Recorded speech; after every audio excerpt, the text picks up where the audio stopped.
Hello, everyone, and welcome to Millennial Rewind, where we take a not so sentimental look at the movies and TV shows that were around when millennials were growing up. I'm your host, Nick, coming to you from the Danger Zone, Los Angeles, California. And joining me here in the City of Angels is my co host, Jules. Jules, how you doing today? I've been drunk since it's. Clearly. I've been drunk since 8 a.m., Nick.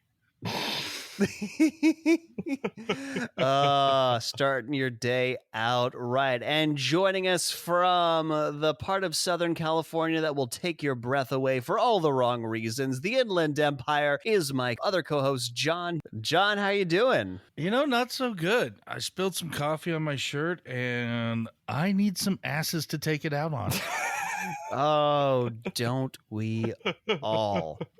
And what we watched this week, we watched Top Gun. That's right. The cinematic tour de force. And John, how would you tell somebody you watched Top Gun without saying the title Top Gun? There's only one way to tell people that, and that's that I went to the Danger Zone. Oh, yes. Oh, we did. And Jules, if Jerry Bruckheimer had come up to you in the early to mid 80s and asked you to come up with a different title for Top Gun, what would it have been? Oh, Jerry, you've come to the right man for this job, because I can see it on the poster right now. A few good sweaty flying men. Yes. Oh my God. Sweat is an uncredited character in this film. Buckets. I want to go ahead and it. bring this up. When I was doing looking at reviews for last time, I found some great ones because we're definitely going to get into this. There's homoeroticism and all this, and usually people think of that as like a more modern perspective. There was a review from TV Guide in 1986 that says what Top Gun contributes to the genre is an increased emphasis on military hardware and an almost homoerotic attraction for male bodies, mostly sweaty ones. TV Guide. The understatement of almost is just really quite fantastic. Almost. Almost. So here's the thing. This movie, we're going to make fun of it. We're going to do our thing. But we acknowledge, at least I do, that this is one of the greats. This is one of the greatest movies of all time. It is one of the most culturally significant movies of all time. And no matter what we say, we absolutely acknowledge its place in history. We have to do our thing with it. It is amazing.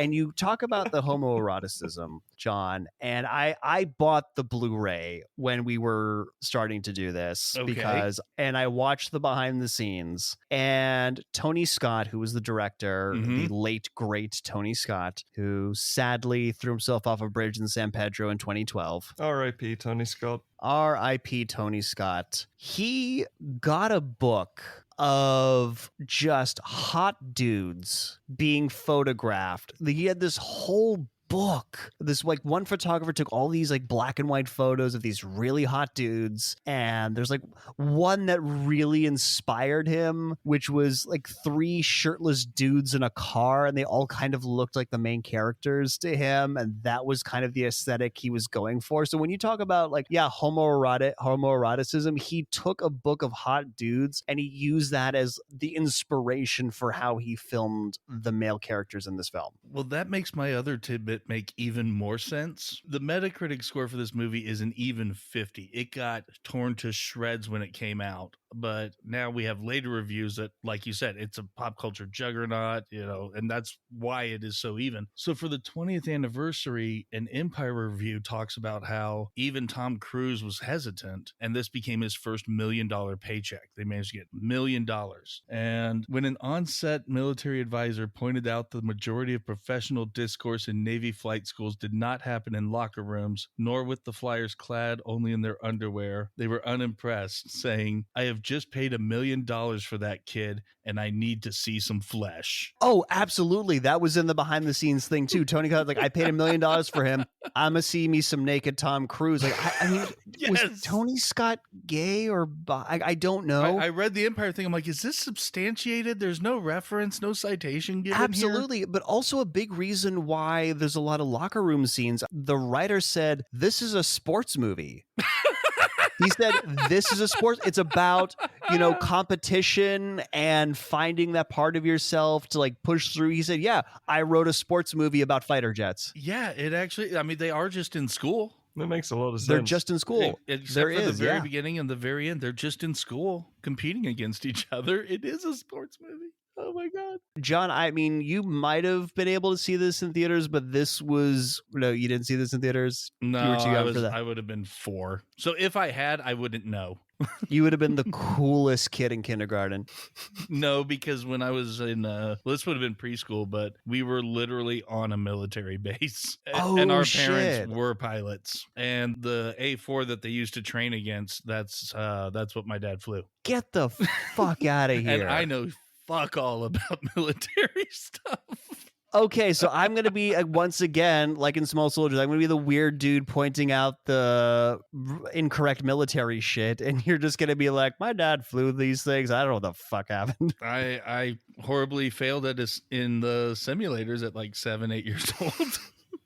Oh my God. Wait, so your parents, were they in the Air Force? What were they at? It was What brand? Navy. He learned to fly in the Marines and then became a Navy instructor. Wow. Mhm. Really cool. Were you ever in San Diego where they filmed this? Is this where, because there's a major naval air station in San Diego. They were at El Toro, which has since been closed down. Okay. It was referenced in Independence Day of all movies. Huh. And so that's when I was born out here in California. And then by the time this came out, we probably would have moved. And my first memories were in Mississippi. Crazy. Okay. Yeah. So, I mean, I definitely only saw this film later in life. I mean, like, I was a kid, and I'm pretty sure we just had the DVD because any family worth its salt had a Top Gun DVD lying around somewhere. Well, I remember being really irritated at this movie because I was one of those kids who just had a love fascination with the F-14 Tomcat. That was like the poster child of anyone who loves airplanes or aviation, and you had all these stats in your head about, the missiles, the delivery systems, and the radar, and all the wings and how they move. And I couldn't watch it because of that bloody sex scene.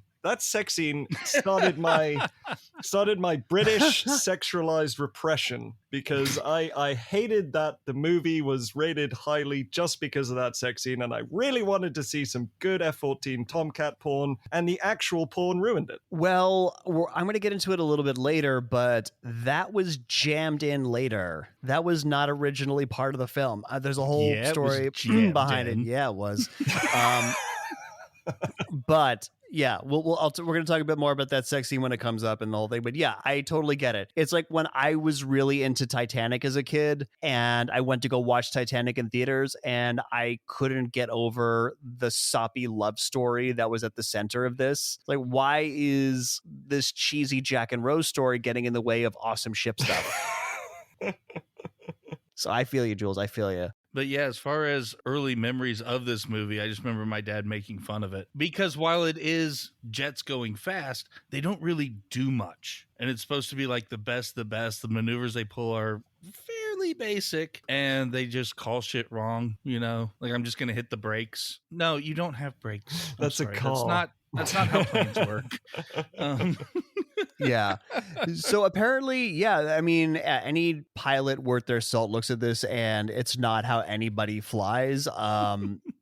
The pilots involved had to make it look cool. It was all designed to look cool. That's the thing. How fighter pilots actually fly isn't cinematic and doesn't look cool on screen. So they had to jazz it up a little bit to make it look cool. So a lot of the maneuvers that they do in the fighter sequences have no tactical value. They're just there to look cool. Like flying upside down or spinning or doing all these things doesn't actually help you in a dogfight, but it looks really cool in a movie. Yeah. So yeah, I mean, we were saying Tony Scott directed this. He got this movie because he directed a commercial in the early 80s for Saab, the car maker, because the car maker also makes jet fighters for Sweden. Huh. Yeah, they make jet fighters and commercial automobiles. That is a very interesting business model. And because he was one of the few directors who actually had experience filming jets, he got the job. And this is what we got. This is what we got. It's like, who knows how to film jets? This rando British dude? Sweet, get him on board. And it's crazy because him and his brother Ridley Scott, he's Ridley Scott's brother, came from commercials. They both came from commercials and only made feature films later in life. It's a very interesting career trajectory. Produced, of course, as we mentioned earlier, by Jerry Bruckheimer. Flashdance, Beverly Hills Cop, Bad Boys, Black Hawk Down, Pirates of the Caribbean, CSI, just mega producer. Listener at home, you have definitely watched multiple things that Jerry Bruckheimer has produced. And the music, well, at least the songs, were done by Giorgio Moroder, who did the Flashdance song. Take what was it? Yeah, What a Feeling. Mm-hmm. Yeah, that was the song. No, I've just got it in my head. I'm just sitting in my chair, like just boogieing out. Yeah, he is a multiple so that won the Oscar, and he won the Oscar again in this movie for Take My Breath Away. That won best song at the Oscars. Wow. And not Danger Zone, which is bullshit because that is a fucking crime against humanity, because I think we all know that Danger Zone is the greatest song of all time.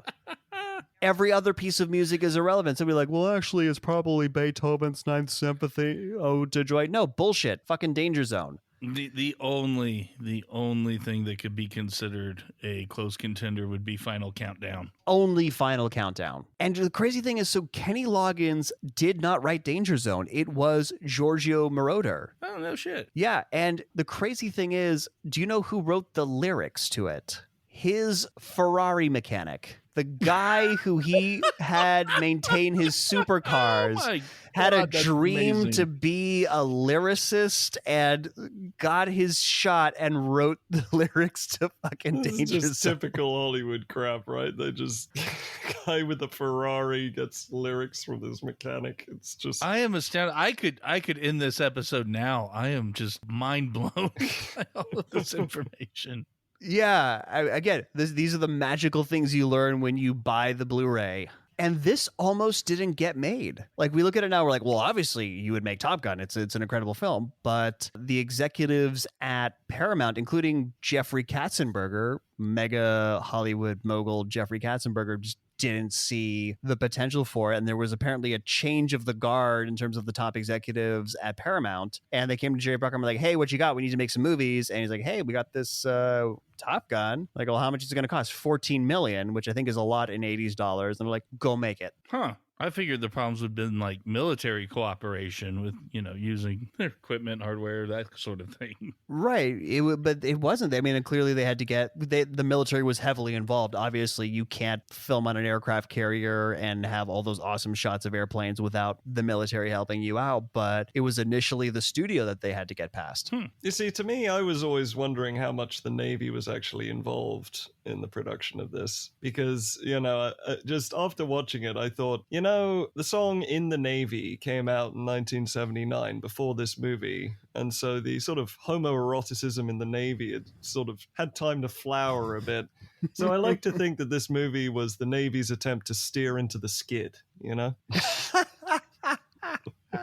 Well, the song In the Navy was supposed to be the Navy was going to use it as a promotional tool, which is why they allowed the Village People to film like on a warship and stuff. And then someone pointed out that this is a gay song. Like I always love it when someone has to point out that the Village People songs are always super gay. And so they dropped that side of promoting it, but then of course the video was already made. The song became a hit regardless. And I'm sure some people got really excited to join the Navy because of it. You can Oh sail the my seven god! seas. Yeah, I mean Nick. this was a major naval recruiting tool. I mean, they apparently had recruiters outside of movie theaters to Yes. get people coming out of the movie theater. I think their recruitment jumped up a third. And even Tony Scott's like, I feel really bad because a lot of people probably joined the Navy after seeing Top Gun, thinking they were going to do cool shit, and they were just like stuck below on some destroyer. But yeah, so I mean, a lot of great stuff to talk about this movie. Again, we're gonna nitpick it. We're gonna do our thing, but I think we're all in agreement that this is an awesome movie that we all enjoyed and continue to enjoy. Well, I don't know.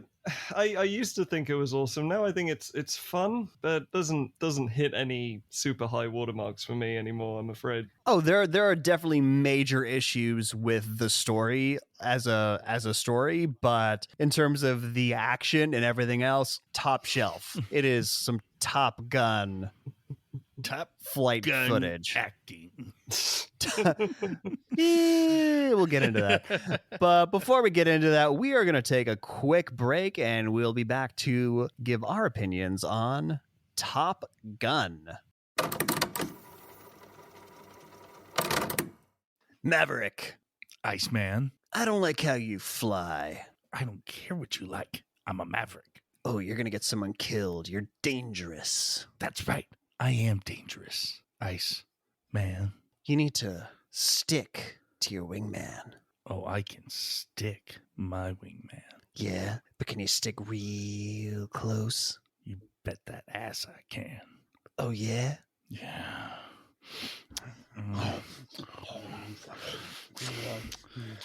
Take me to the danger zone. Oh, I'm gonna be your wingman. I spilled my coffee. I want butts. I need butts in my office. This is the Navy, and I want butts.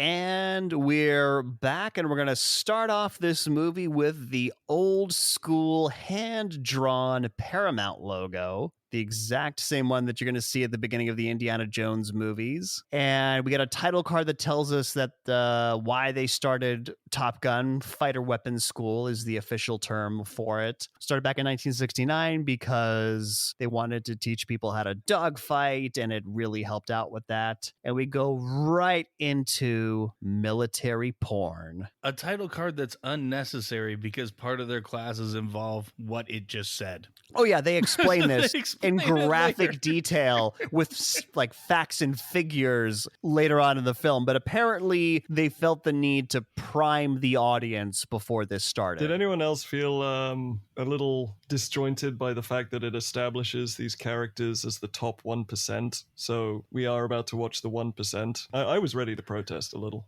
Nah. No. So we open up on the flight deck of an aircraft carrier, and Tony Scott just lets watch some really sexy planes taking off, getting ready to take off. It's just I have to ask: some good is it politically incorrect to catcall a fighter jet? Because I did that several times during this opening montage.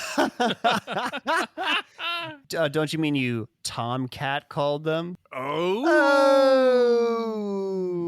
Oh, you should see the look on Julian's face right now. I think audience. you just didn't get it.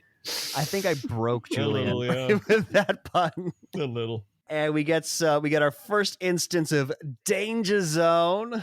Which Oh, kind of, yeah. I gotta say, it disappointed me a little. Really? Because I just love that Top Gun anthem. And you're slowly building up to it. And the guitar just starts to come in that little bit. And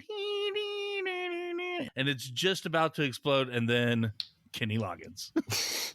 Yeah, I see what you mean. Depending on what you're in the mood for, but I am a big Danger Zone dude. Oh, so... 3 seconds later, I was all in. I was like, what? It doesn't put, all right, cool. Let's go. And did you Cool. notice the guy who was watching, the planes along with us, who dropped the call that he was on to stare at the Yeah. planes moving past? Yeah, I definitely made a note of that. And he's like on the phone. One of the planes lands, the tailhook catches the cable, and it's just, he's never seen anything like this before. I mean, don't you think it would be a requirement if you worked on an aircraft carrier that you do not get distracted by planes?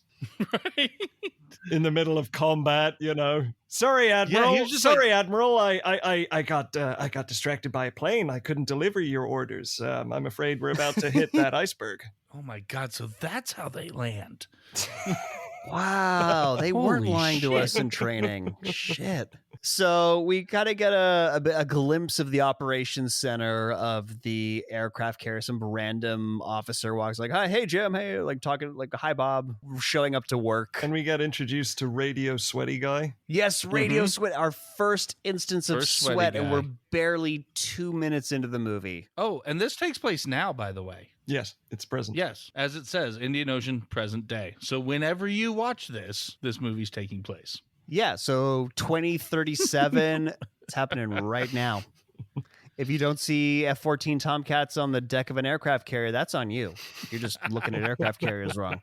And so there's like a menacing MiG flying through the air. Ooh, shit's about to get real.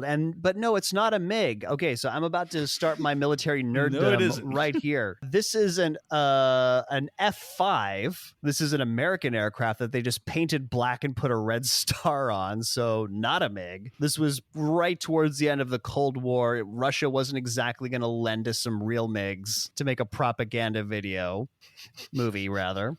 What do you mean? This is a sports flick. This is a sports, yeah, but it's they want their side. They want, what's his name? Khal Drogo from Rocky IV. What's his name? No, Ivan Drago. Call Ivan Drago. We got some Shit. seriously mixed I up put with some Game of Thrones in my that. Rocky.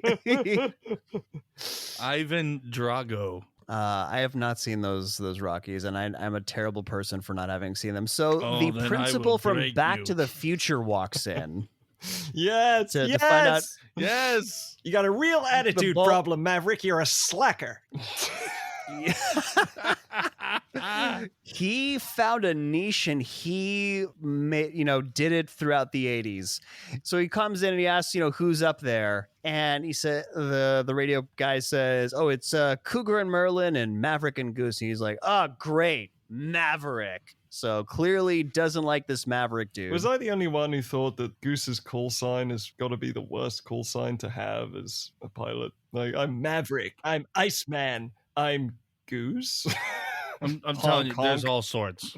There's all sorts. Oh man, I wish I had taken the time to really think about this. Let's see. There was Opie, Bubba, Shady. These are people's real call signs from growing up. Right. So, But So Goose, Goose, you yeah, just it's not so think he's bad. about to get cooked,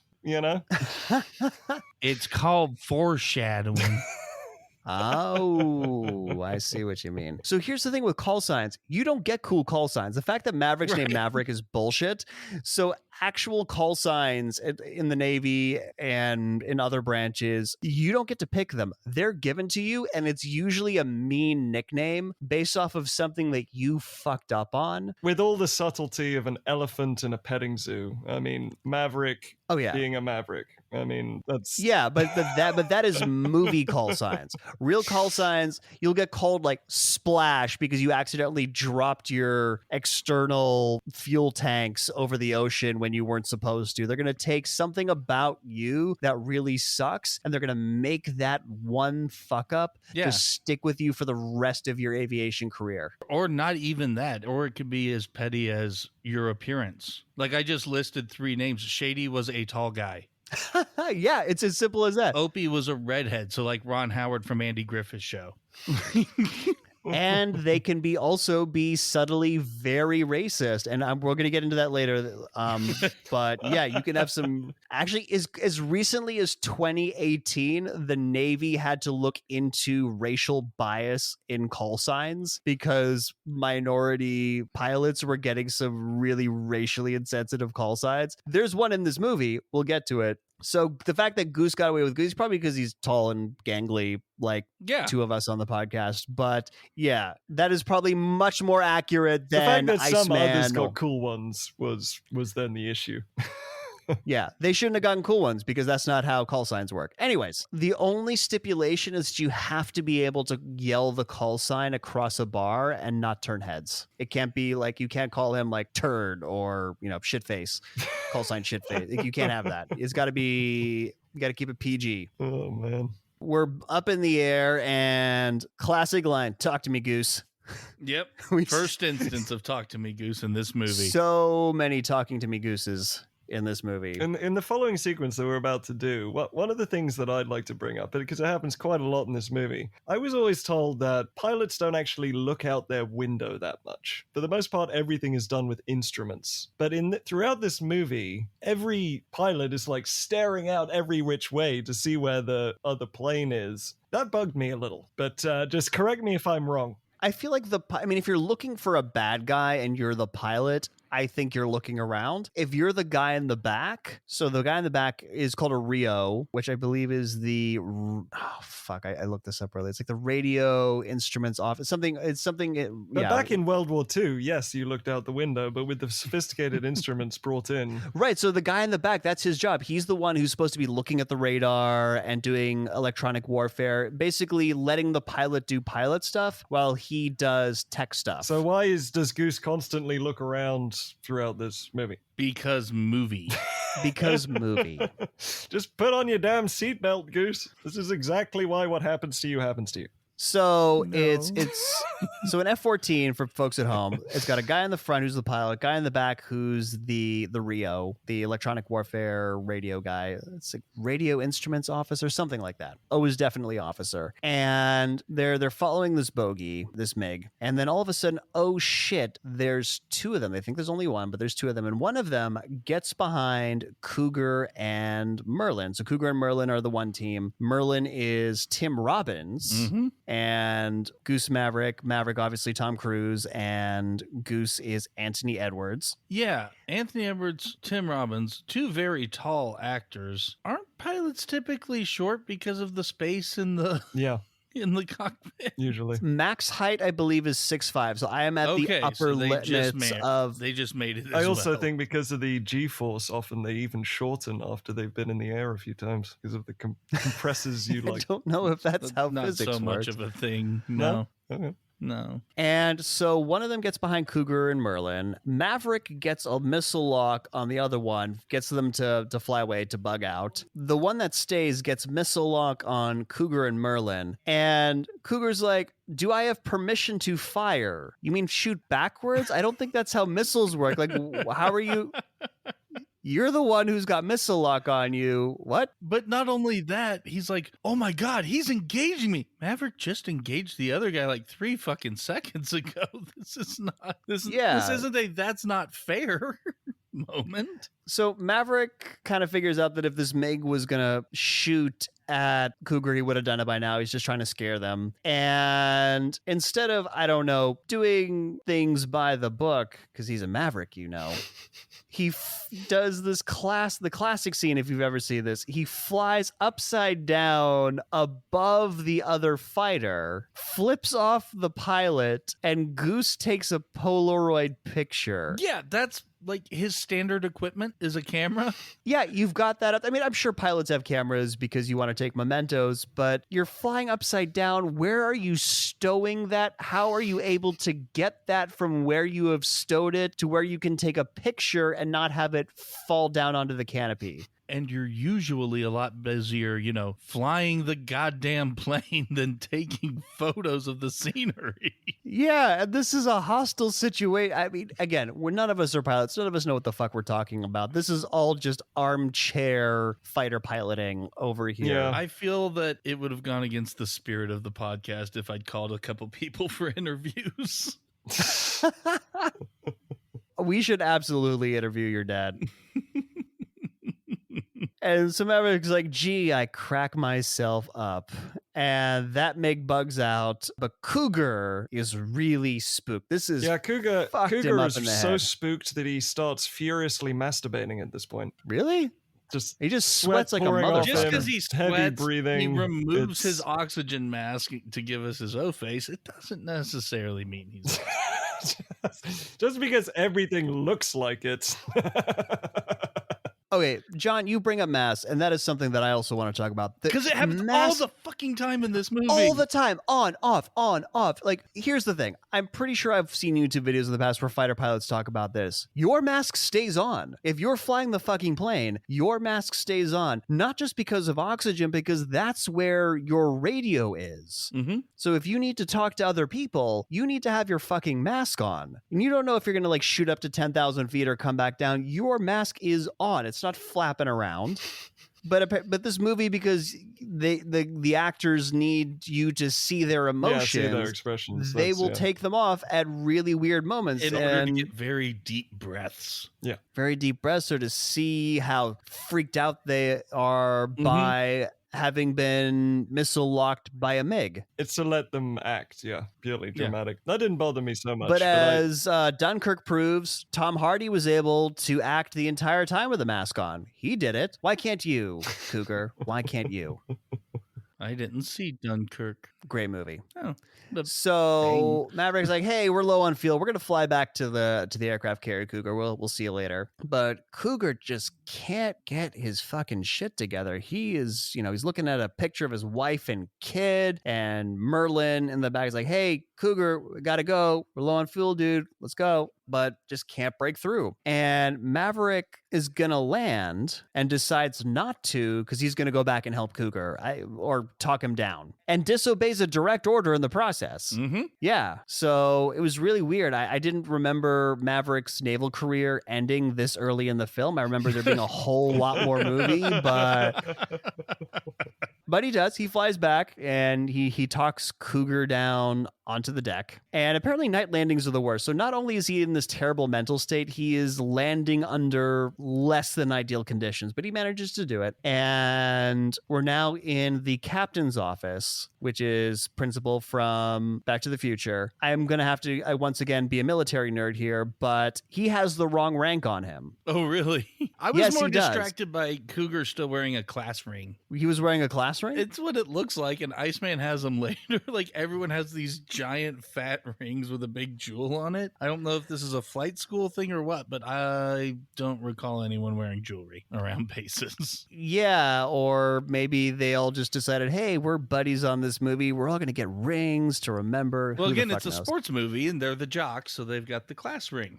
It is. It's like the Super Bowl. Top Gun is the Super Bowl of being a fighter pilot. There we go. Supposedly, the captain has the wrong rank on him. The rank is commander, which is the rank below captain in the Navy. That's fantastic. So commanders do command ships, but they command certain submarines. They'll command destroyers. But if you are the top dude on an aircraft carrier, you are a captain. You are an 06. You're supposed to have the Eagle rank insignia, which he doesn't. Also, there's a picture of the MiGs, but in the U.S. Navy configuration on his wall. So the things that are supposed to be MiGs, he's got it as like here's a plane that we fly.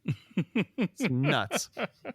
So Cougar comes in to talk to the captain, and again, drenched in sweat. It was just so all over the place. Someone turn on the AC or something. I'm pretty sure there's AC on these ships, but doesn't affect these guys. They are sweaty as fuck. You think they bought the face sweat by the barrel for this movie shoot, and they just had to get through it? They must have mixed it with glycerin or something, but it is globular. Movie fake sweat is glycerin and water. Yeah, that's what I figured it was. That's literally what it is, and you just put it in a spray bottle, and that's it. That's literally what you use from a background in effects. Yeah, that's what I figured it was. I'm glad. Thanks for confirming that. So he turns in his wings because he was spooked. He's never seen his kid before, and he just doesn't want to die. And I don't think, again, none of us are in the military. I feel like that's not how quitting being a fighter pilot works. Yeah, that was my note too. You just retire? Yeah, I'm pretty sure you signed a contract for X number of years, and if they want you to be a pilot, you're going to be like, if you're not a pilot anymore, that's not a decision that you make. That's a decision your command makes. But again, none of us know how this works, but that just felt like a weird thing to do. Well, they're in the middle of the Indian Ocean, so he's got a few weeks to sit there and think about what he did. He does. So then Goose and Maverick come in and they get chewed out for disobeying a direct order, and Captain lists commander. I'm just gonna call him the commander because he just if you're not gonna wear the captain rank, you're not gonna be called captain. And all the shit that they've done, including Maverick boning some admiral's daughter. We got one really great line followed by a second unintentionally great line for me. The great line is, "Your ego's running checks your body can't cash," which is a fantastic line. It's a famous line, and I've never understood it. I know, me neither, but it works. It works so well. But then he follows that. He follows that up with, "I'd like to bust your butt, but I can't," which begins this movie's great, awesome relationship with the Navy and their desire for butts. Yes, there's a secret butt fetish subplot in this film. Can you call it a secret when it's yelled so often? I probably can't. That was the wrong word to use. And so despite all the insubordination, despite all the bullshit, the commander says, "I've got to give you your dream shot." No, you don't. You are his commanding officer. You could pick someone else for this, but he says that he's got to send somebody to Top Gun. And because Cougar quit, it's now them. So how did Merlin get there? To where? Top Gun. He didn't get to Top Gun. I'm pretty sure I saw him throughout the movie. No, he wasn't there. He's just at the end then? No, he was in the beginning and the end. Yeah, he was not at Top Gun. Yet again, another installment of John really pays attention to the movie. So we cut to Miramar, California, which is in the San Diego area, and Maverick is speeding down the road in his motorcycle, watching F-14s take off. And Highway to the Danger Zone plays again. You're goddamn right it does. Fuck yeah. And now we're in the Top Gun classroom, and John, as you said, they explained to us why Top Gun was created. It's Michael Ironside playing Jester. That is his call sign. I would like to point out that with a name like Michael Ironside, he had to be in this movie just so his name could be on the credits. There's nothing better for a Top Gun than Ironside being in your credits. So crazy story about him. One of the behind the scenes things on Blu-ray, he was walking around wherever they were filming this in his Navy uniform for the film, and he got saluted by somebody. He convinced some subordinate. I'd salute him. I would salute him. him. I honestly, if I saw him on the street, I wouldn't even care if he was wearing a uniform. I'd still salute him. So he explains the reason why Top Gun was created was because kill ratios were getting really bad during Vietnam because people were relying too much on missiles, and they started Top Gun, and the kill to death ratio for American fighter pilots got a lot better. And then he talks about dogfighting, and one of the pilots tells everyone that he's getting a hard on. And then is replied, "Don't tease me." Yeah, no, he doesn't say it to the room. He leans so over. The guy next to him gets real close, like uncomfortably or comfortably close, depending on who you are, and just says, "Yeah, this gives me a hard on." Don't tease And me. a dude's got his arm around Val Kilmer. I mean, this is... We get into the homoerotic stuff. Gotta get nice and close.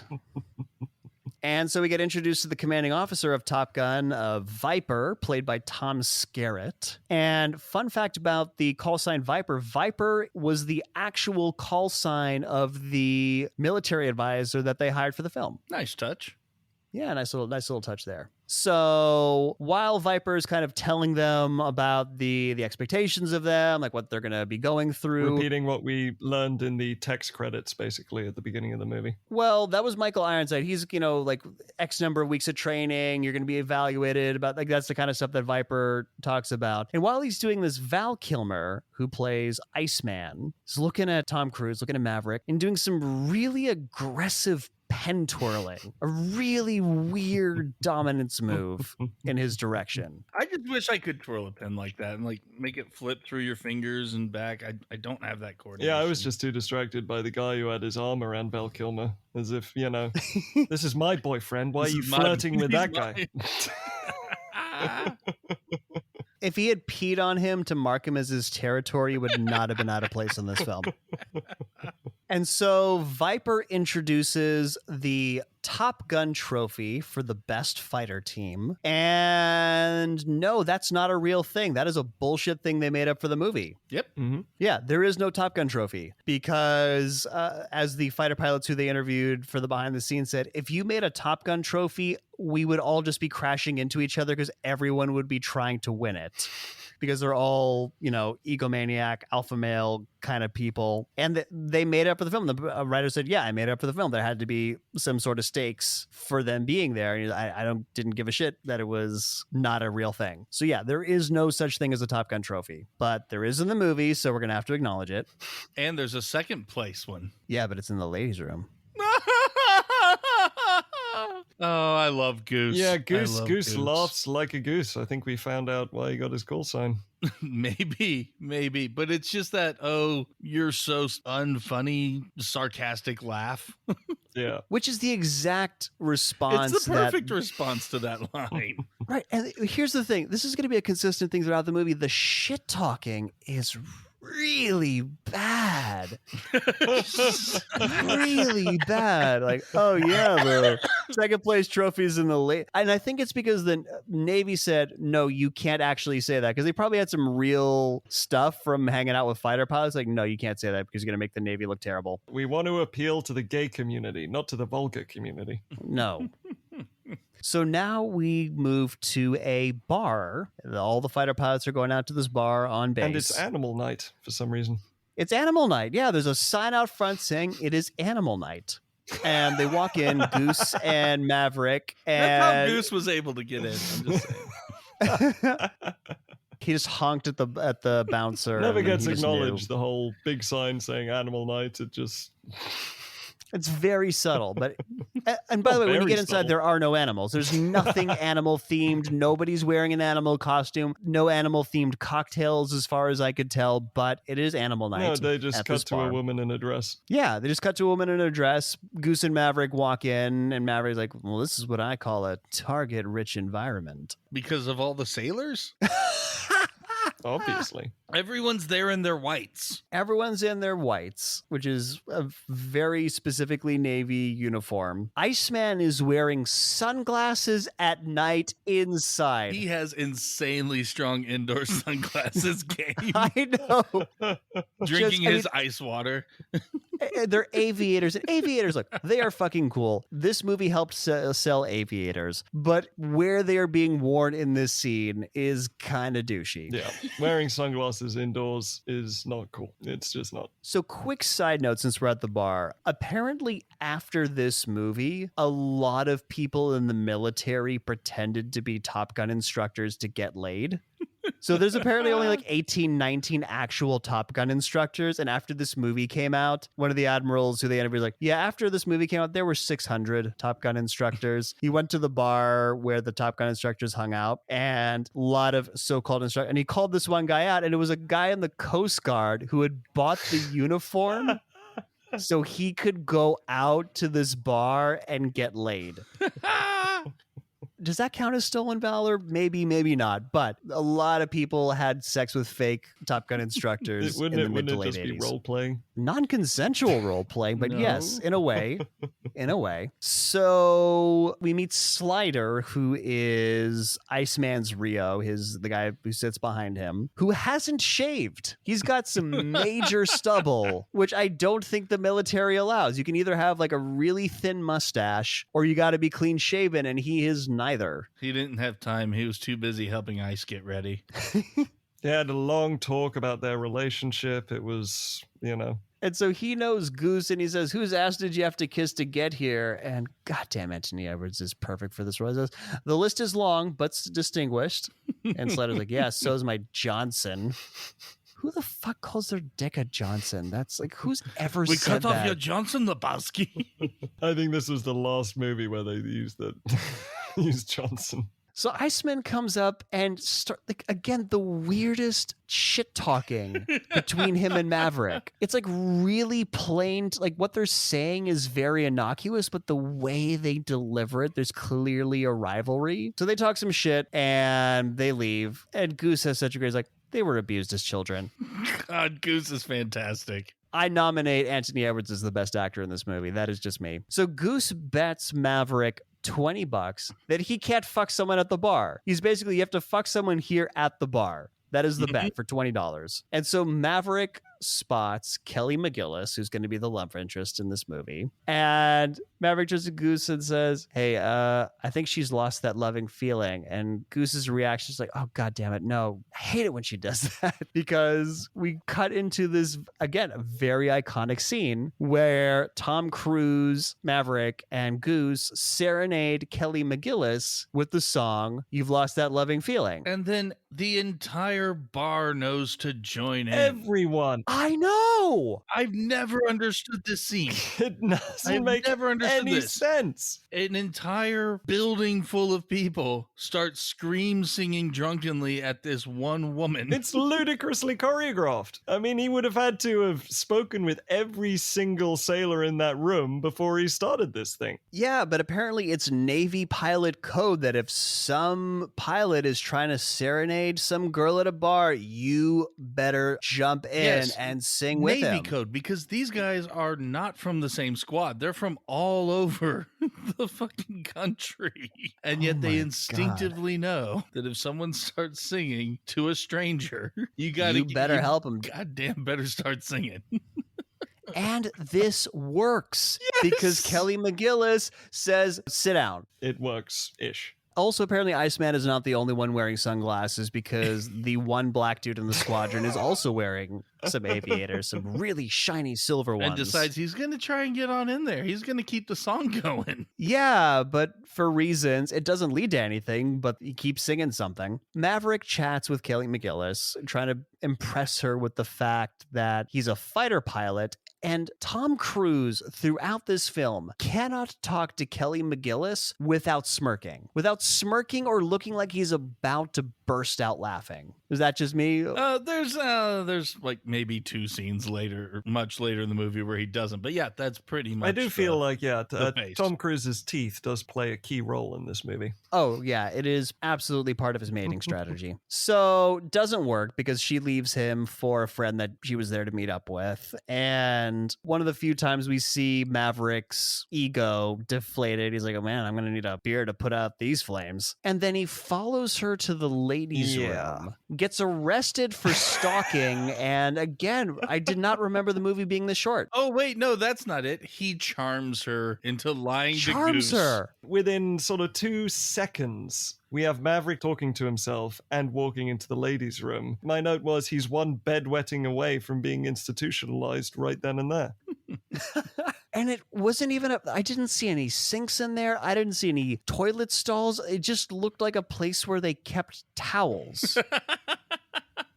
I mean, I gotta ask, any lady listener, does a guy following you into a bathroom ever work under any circumstances, ever? Yeah, because she's joking about, oh yeah, do you want to fuck on the floor? Do you want to fuck on the counter He's here? like, yeah, counter's good. Gives it a nice tug. It was crazy creepy. This could support it our was weight. Crazy creepy. And again, shoots him down, kind of like, no, not interested. But somehow is a total bro. Because as she walks out, she looks to Goose and said, your friend was incredible. I don't recall him mentioning the bet. As Mav just swaggers up and Goose is like, are you fucking kidding me? Yeah, he was just pretending to zip his pants up, just like he, put them back on. So yeah, you shot this guy down twice, but you're going to pretend you fucked him to help him impress his buddies. What the fuck is this movie? So now we're in a classroom, but it's a hangar classroom. And the guy who was the military advisor apparently said, hey, Jerry Bruckheimer, we have like really nice classrooms and we would never hold a class in a hangar. And apparently Jerry Bruckheimer's like, yeah, but mom and pop in Oklahoma would expect to see classroom in a hangar with an American flag draped. And apparently during this scene, the military advisor had to, because the fighter pilots there knew, be like, no, guys, like, I know this is bullshit. I'm just trying to get them to not turn this into a musical at this point. I imagine there's like this fuck up on the base who's a private or, whatever. And he's the one who has to wheel the chalkboard out to the hangar for classes every day. Yeah, that's his job. Jester explains that they have civilian instructors because supposedly civilians are their very best resource Yeah. on enemy aircraft. Fucking what? Yeah. Again, civilians are the best at foreign intel. Yeah. Yeah, so I guess naval intelligence can go fuck themselves, Right. is what I'm hearing. Yeah, I Michael thought they Ironside? had their own department too. All right. I mean, there are people like the Rand Corporation that do things like this, but really better than your own people? Okay. And apparently, this advisor is going to be one of their instructors. She's a civilian, but she has a call sign. Right. Why does a civilian get a call sign? And why is it Charlie? Because civilians are the enemy, and we can't recognize that she's a woman. and Alpha and Bravo were taken. They were. So yeah, so Kelly McGillis is Charlie. So Maverick's like, oh, fuck. I was talking shit to this lady, trying to fuck her in the bathroom, but she's my teacher. I'm hot for teacher. Got it back. Well, he seems to be turned Got it on by back. this fact because they have this exchange, and it's a whole, who's got authority here, I simply just wrote, this is flirting? Apparently, this is flirting. So she talks about how the F-5 doesn't have the same performance as the MiG-28, even though the F-5 is the airplane they are using in this film as the MiG-28. So I'm sorry, Charlie, they have the exact same fucking performance. In this world, in present day. Yeah, so what is the F-5? A fucking hand-cranked, I don't know, Leonardo da Vinci plane? Who the fuck knows? This performance talk is all about sex, by the way. It is all about sex. So yeah, he basically corrects her about the performance thing because he tells her about the upside down flying, and Iceman just coughs bullshit. And apparently that was an improvised moment from Val Kilmer. That was not in the script. He just did it and they kept it in. So this being that it's all about sex makes it all the more uncomfortable when Goose starts talking about his photography skills.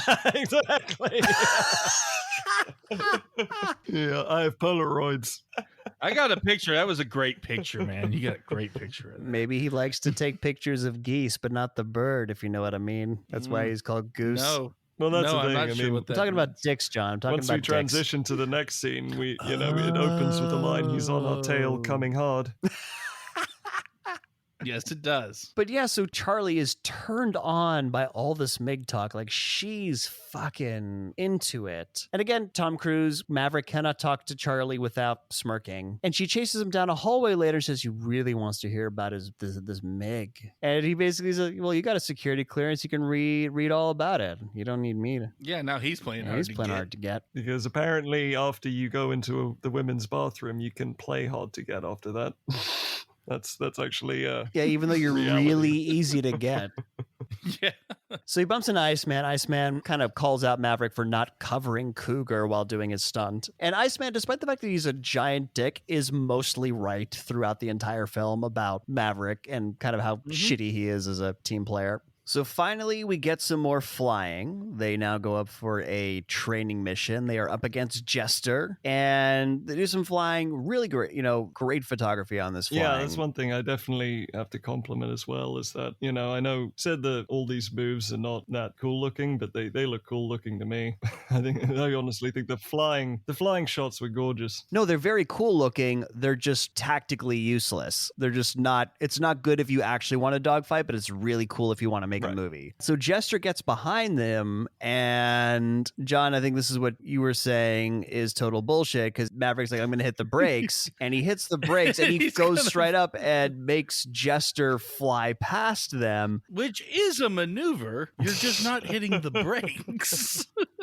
Yeah, it's not a car. It's to make it accessible to people who don't know aviation. Yeah, basically. Jester goes below what is called the hard deck.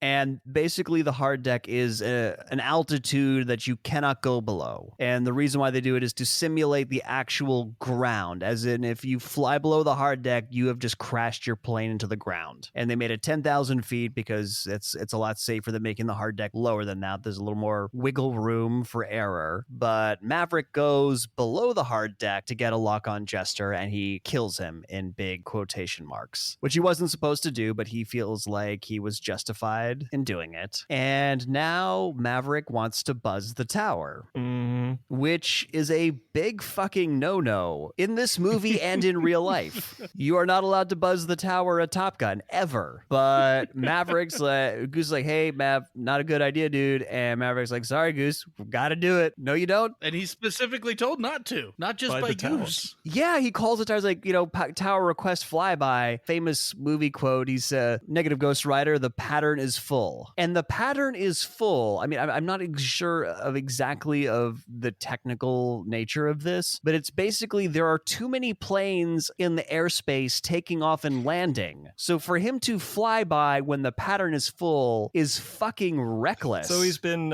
institutionalized already, and now criminal charges are going to start kicking in, right?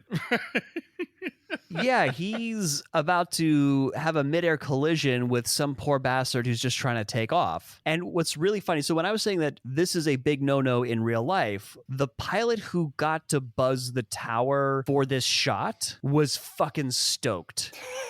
The real life pilot is like, oh fuck, I get to buzz the tower. He's like, I get to buzz the tower for all the guys who never got to buzz the tower. So buzzes the tower, classic scene. The guy in the tower spills coffee over himself because the shockwave from the engine kind of ruffles things around. He's like, God damn it. And as they fly away, Goose foreshadows a song he's going to sing later in the movie. So he goes, great balls of fire. Very, very just insightful writing. Yes. There are a lot of beautiful balls in this movie. A lot of balls. And butts. And butts. As we're about to get to the butts. So we're in the locker room. And as we were mentioning earlier, because this is actually a sports movie, and Goose is sweating like a motherfucker once again. Uncredited character in this film. And this is the point at which Maverick and Iceman have their romantic sexual tension moment, right? Because my note was they really need to get into a cockpit and just bang this out. My note was what? No kissing? Yeah, because Iceman comes in, because Iceman's the one who shot down Jester without going below the hard deck. He actually did it right. And he calls out Maverick. Again, Iceman talks a lot of shit to Maverick, but he's right every single time. Yes. He goes on being right is. as the movie goes on as well. Oh, yeah. At every fucking moment. There is no reason for any of us to be rooting for Maverick other than... We met him first. Yeah, we met him first. And he calls him out for being dangerous. And once again, we get more terrible smack talk, which is actually flirtation. It's like, yeah, you're dangerous. He's like, yeah, that's right. I am dangerous. Ice. Man, he like lightly brushes Iceman's he like shoulder. brushes his shoulder. Yeah, what the fuck What was that about? Like, did he accidentally spit on him? He was just going, sorry, man. Sorry, you just got a little strand there? Okay, that was just really bothering me. Very touchy-feely. There's still a little bit of Strider left on you.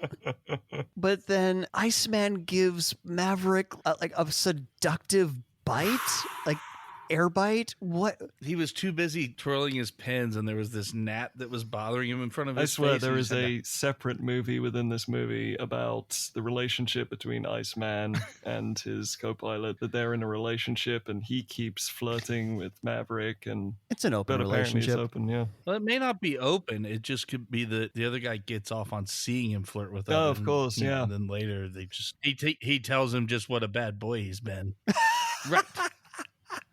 So now we're outside Viper's office. Oh, this bit is so good. I wrote it down word for word. The guy starts yelling, I want somebody's butt, and I want it now. And then subsequently says, after he leaves the office, he gets more coffee spilled on him, and he says, that's twice. I want some butts. And I swear, these are posters taken directly out of the Gay Pride Parade. I swear they...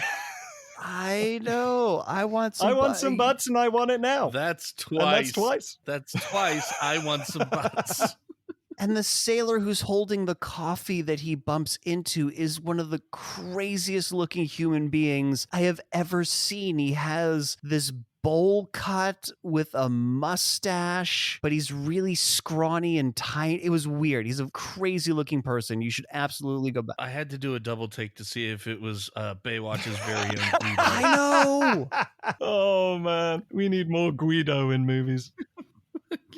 But it turns out that this isn't Viper's office, because he comes out and he tells them to follow him, and then they go to another office. So whose office were they in? Were they in the air traffic controller guy's office? Then why wasn't the air traffic controller guy behind the desk? Just crazy. The logistics of this sequence The are guy bizarre. needed butts, Nick. I think we got He needed butts. and he was going to his office to get some butts. They filmed the scene in Viper's office already and then realized they didn't have a transition to get there, but then it was already off limits. Entirely possible. And so they just had to go to a new place. Entirely possible. So in Viper's real office, maybe, who the fuck knows?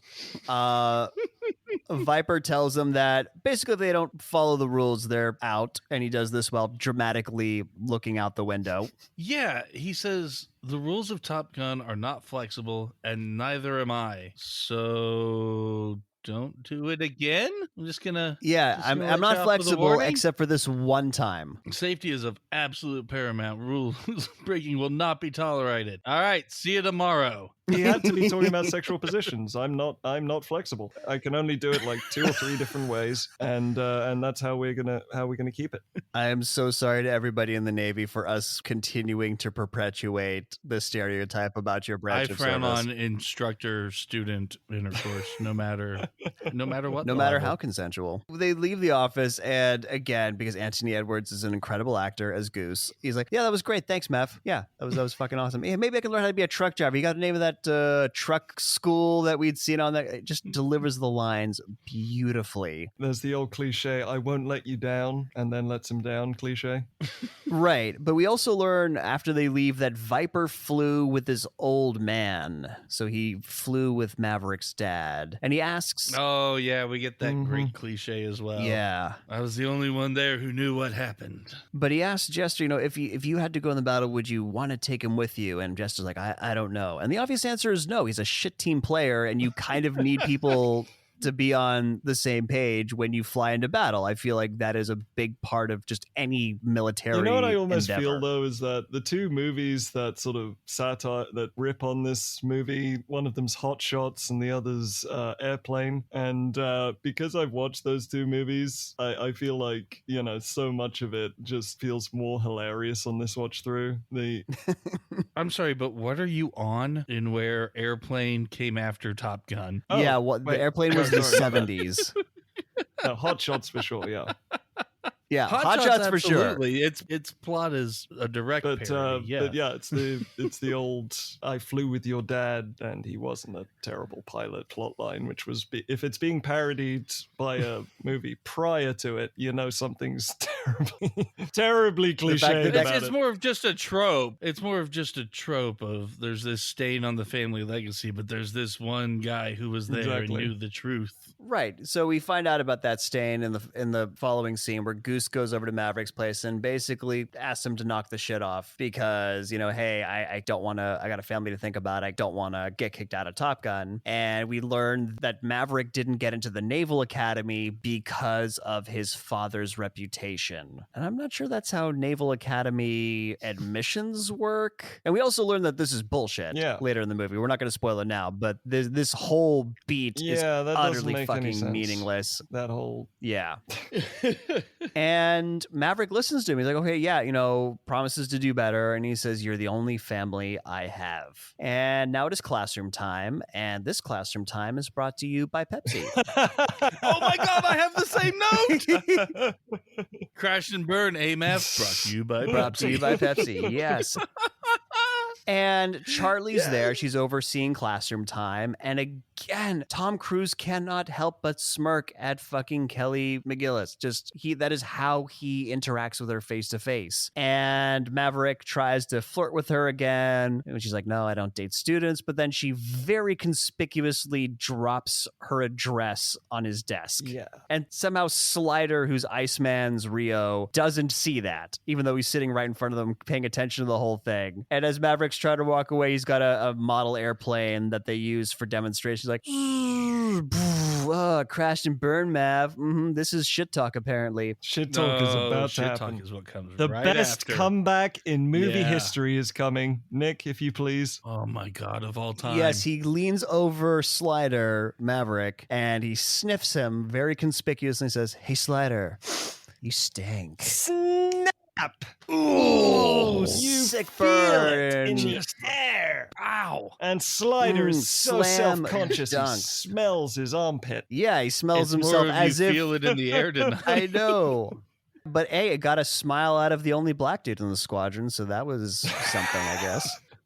Black guy approval. Black guy approves of this joke. And then we get the infamous volleyball scene. And rewatching it, Oh I my have to say, God. this scene adds absolutely nothing to this movie plot-wise. There is absolutely Not a no reason goddamn for thing. this scene to be in this movie, except for the man muscles and the. That is and- what it's there for. That is like, and I think Tony Scott in interviews admits to it as much, that it's just there. It doesn't further the rivalry between Maverick and Iceman. It doesn't add anything to the plot. It is literally there for shirtless dudes to play volleyball I mean, against each other. try to have something with him arriving late, to the date that he'd made, but it's just there's nothing, just absolutely nothing. Oh, The one thing this scene tells me is that Goose is a committed man because he is the only person with a shirt on. he's the only True. one with a shirt on. And also, Maverick plays in jeans.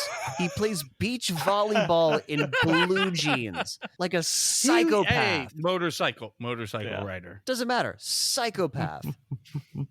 Fucking psycho. There's another reason why I'm going to call him a psychopath later, but this is one. Well, we're about to get another crime to add to his long list of crimes and mental activity. But a quick music note about this scene. All this is happening to Kenny Loggins playing with the boys. So this is a song he actually did write, and he wrote it for this scene specifically. There was apparently a cattle call of different bands to write music for the movie, and so to get on, everyone was gonna write something for some like cool jet stuff, and he's like, no, what I'm gonna do to make them pick me is I'm gonna write a song for this volleyball scene, and that's what's gonna make me stick out, and it worked. That is how Kenny Loggins got onto this movie. Oh my God, that's amazing. Yep. So Maverick won't play a tiebreaker game because he needs to go to Charlie's house now. Mhm. And you're right, Jules. No narrative function to the scene. Nothing. So he gets on his motorcycle. We start kind of hearing the "Take My Breath Away" music And in the this lasts an background. eternity. The song just Yeah. keeps going. There's just no stopping point for it. It just keeps going and keeps going. But it's like 5 minutes of him driving to her house, trying to go in the front door. The front door's not open, so he's got to go around the back to try and get through the. Yeah, just He's this got a. We whole can bunch of add nothing trespassing happens. to his list of crimes at this point. Trespassing. No, he's expected. Also, the balls of him to show up to what is ostensibly a date, Yes. not having showered after a very sweaty volleyball game. He shows up late, no less. He comes late, and one of the first things he asks is if he can go take a shower at her place. The fucking balls. I mean, I'm clearly doing dating wrong, coming showered and dressed for the occasion. I am clearly doing my whole And you don't dating go thing into wrong. women's bathrooms. It's Yeah, I apparently just don't show up to their place and ask to take a shower while being I just think sweaty if from anyone volleyball. took dating advice from this movie, they would be a sexual criminal. She busts his balls when he comes in, because he comes in, kind of ragged. She's like, oh, what? No singing? Because, serenaded her. God, she busts his balls. And she says, no, you can't go take a shower because I'm hungry. And also, she's, I guess, kind of a freak, and she likes them unwashed. Who the fuck? Well, then this in the subsequent Get that scene, musk. we have a casual parrot that's not explained. Oh, Yeah, I she missed has the She has a parrot. parrot in There's a a cage parrot? behind her for no reason. Just Oh. casual parrot. As one does. Yeah. Julian continuing his tradition of finding secret birds in films. Yeah, we had a chicken, then Yeah. a cock, and now a parrot. There you go. I use movie watching as an excuse for bird watching. And so outside over dinner, she basically admits that the whole thing with him and the MiG turned her on. That's why he's there. And also that she's due for a big promotion, so she's not going to be around for much longer. So kind of implying like, hey, we can just fuck a lot and then I'm gone. You don't have to worry about this turning into a long-term thing. Yeah, but also Top Gun School's what did they say earlier? Something of Well, in the movie, it's 5 weeks, but I think it later in real life, it is 9 weeks. either way, you're only going to know each other for 2 months tops. And again, the balls on this guy after showing up late, not having showered, not having gotten dressed up. He gives Charlie shit about not having poured wine. Like, holy shit. So we cut to later and we learn that his mom died shortly after his dad, who died in Vietnam, 1965. And apparently whatever happened to him over there was his fault. And he doesn't believe the official story. He's like, my old man was a great pilot. And how the fuck could you Well, that's the possibly thing, know is that no one knows about his dad, but I thought his dad had a bad reputation. It very inconsistent what his dad thing was actually about. It is. It takes a wild 90-degree turn later in the movie. But apparently hearing about his family and him being the worst date ever is enough for her to break her rule about dating students, because she's like, well, this is going to be complicated. And he's like, I'm going to go take a shower. And he leaves.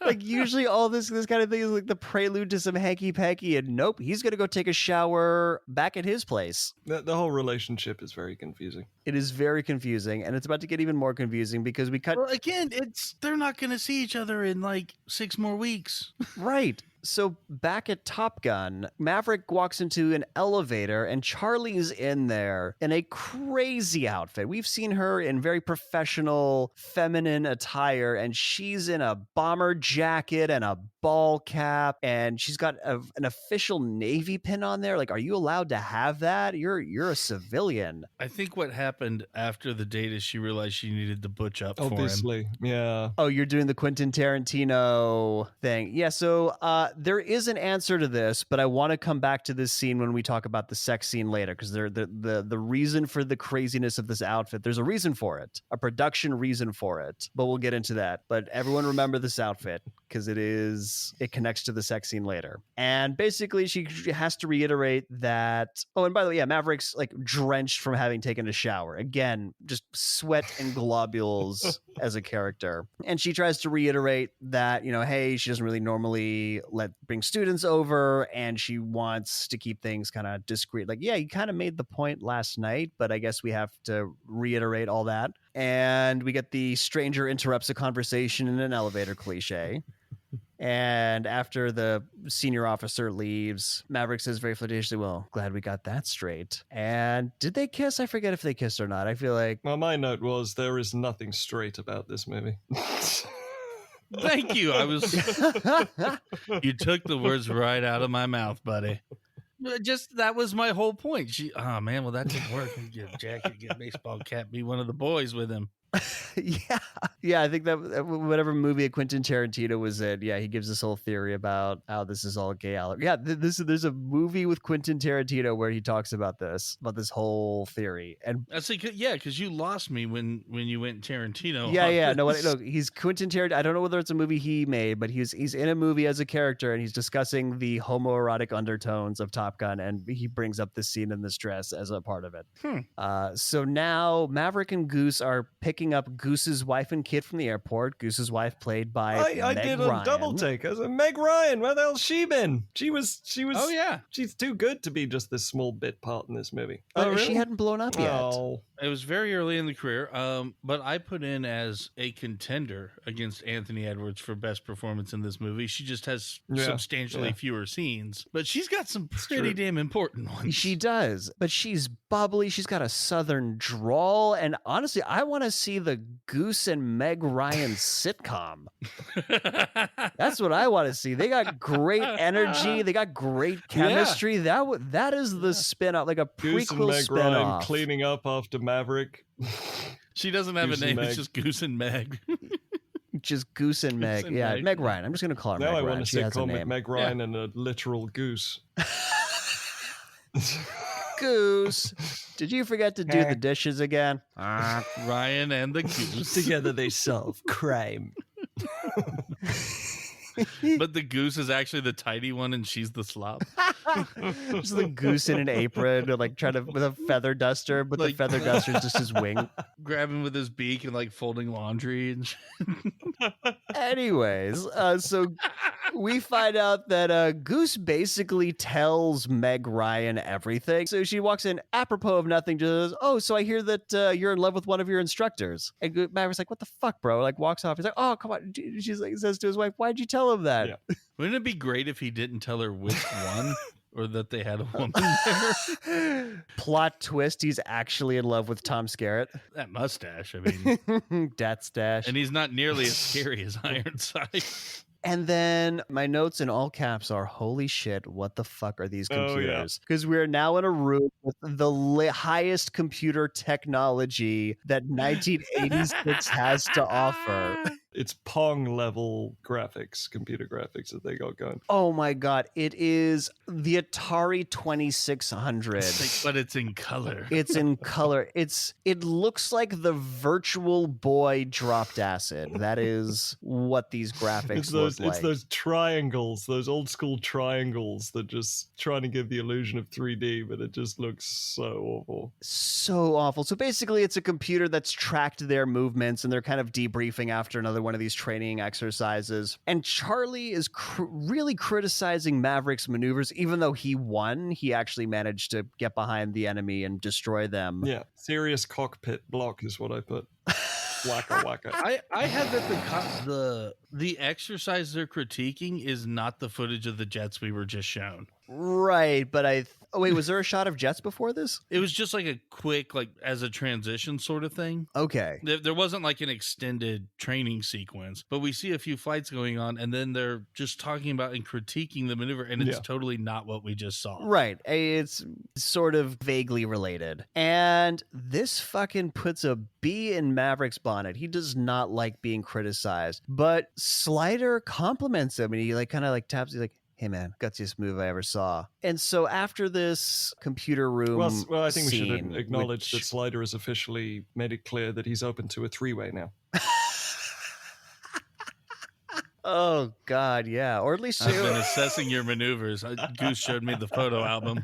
I like Some how of the you best maneuver, I've ever Maverick. seen. And so Maverick pouts like a scolded child. He leaves the room and he goes away, and Charlie chases after him. And I've seen this movie so many times, I'd never noticed it before, but he has a sticker on the side of his motorcycle. It's the no bullshit symbol. Like that black silhouette of a cartoon bull taking a shit with the no red circle slash. Yeah, he's got a no bullshit sticker on the side of his, I think it's the fuel tank on his motorcycle. The things you miss. And Charlie chases after him. She tries to talk to him to explain like what happened in there, but he starts revving his engine like a petulant 4-year-old and zooms off, just fucks off, and she gets in her car and chases him. Yeah, my note was, being an asshole with loud engines is so damn hot. I know. You do what I really look for in a man: lack of emotional stability.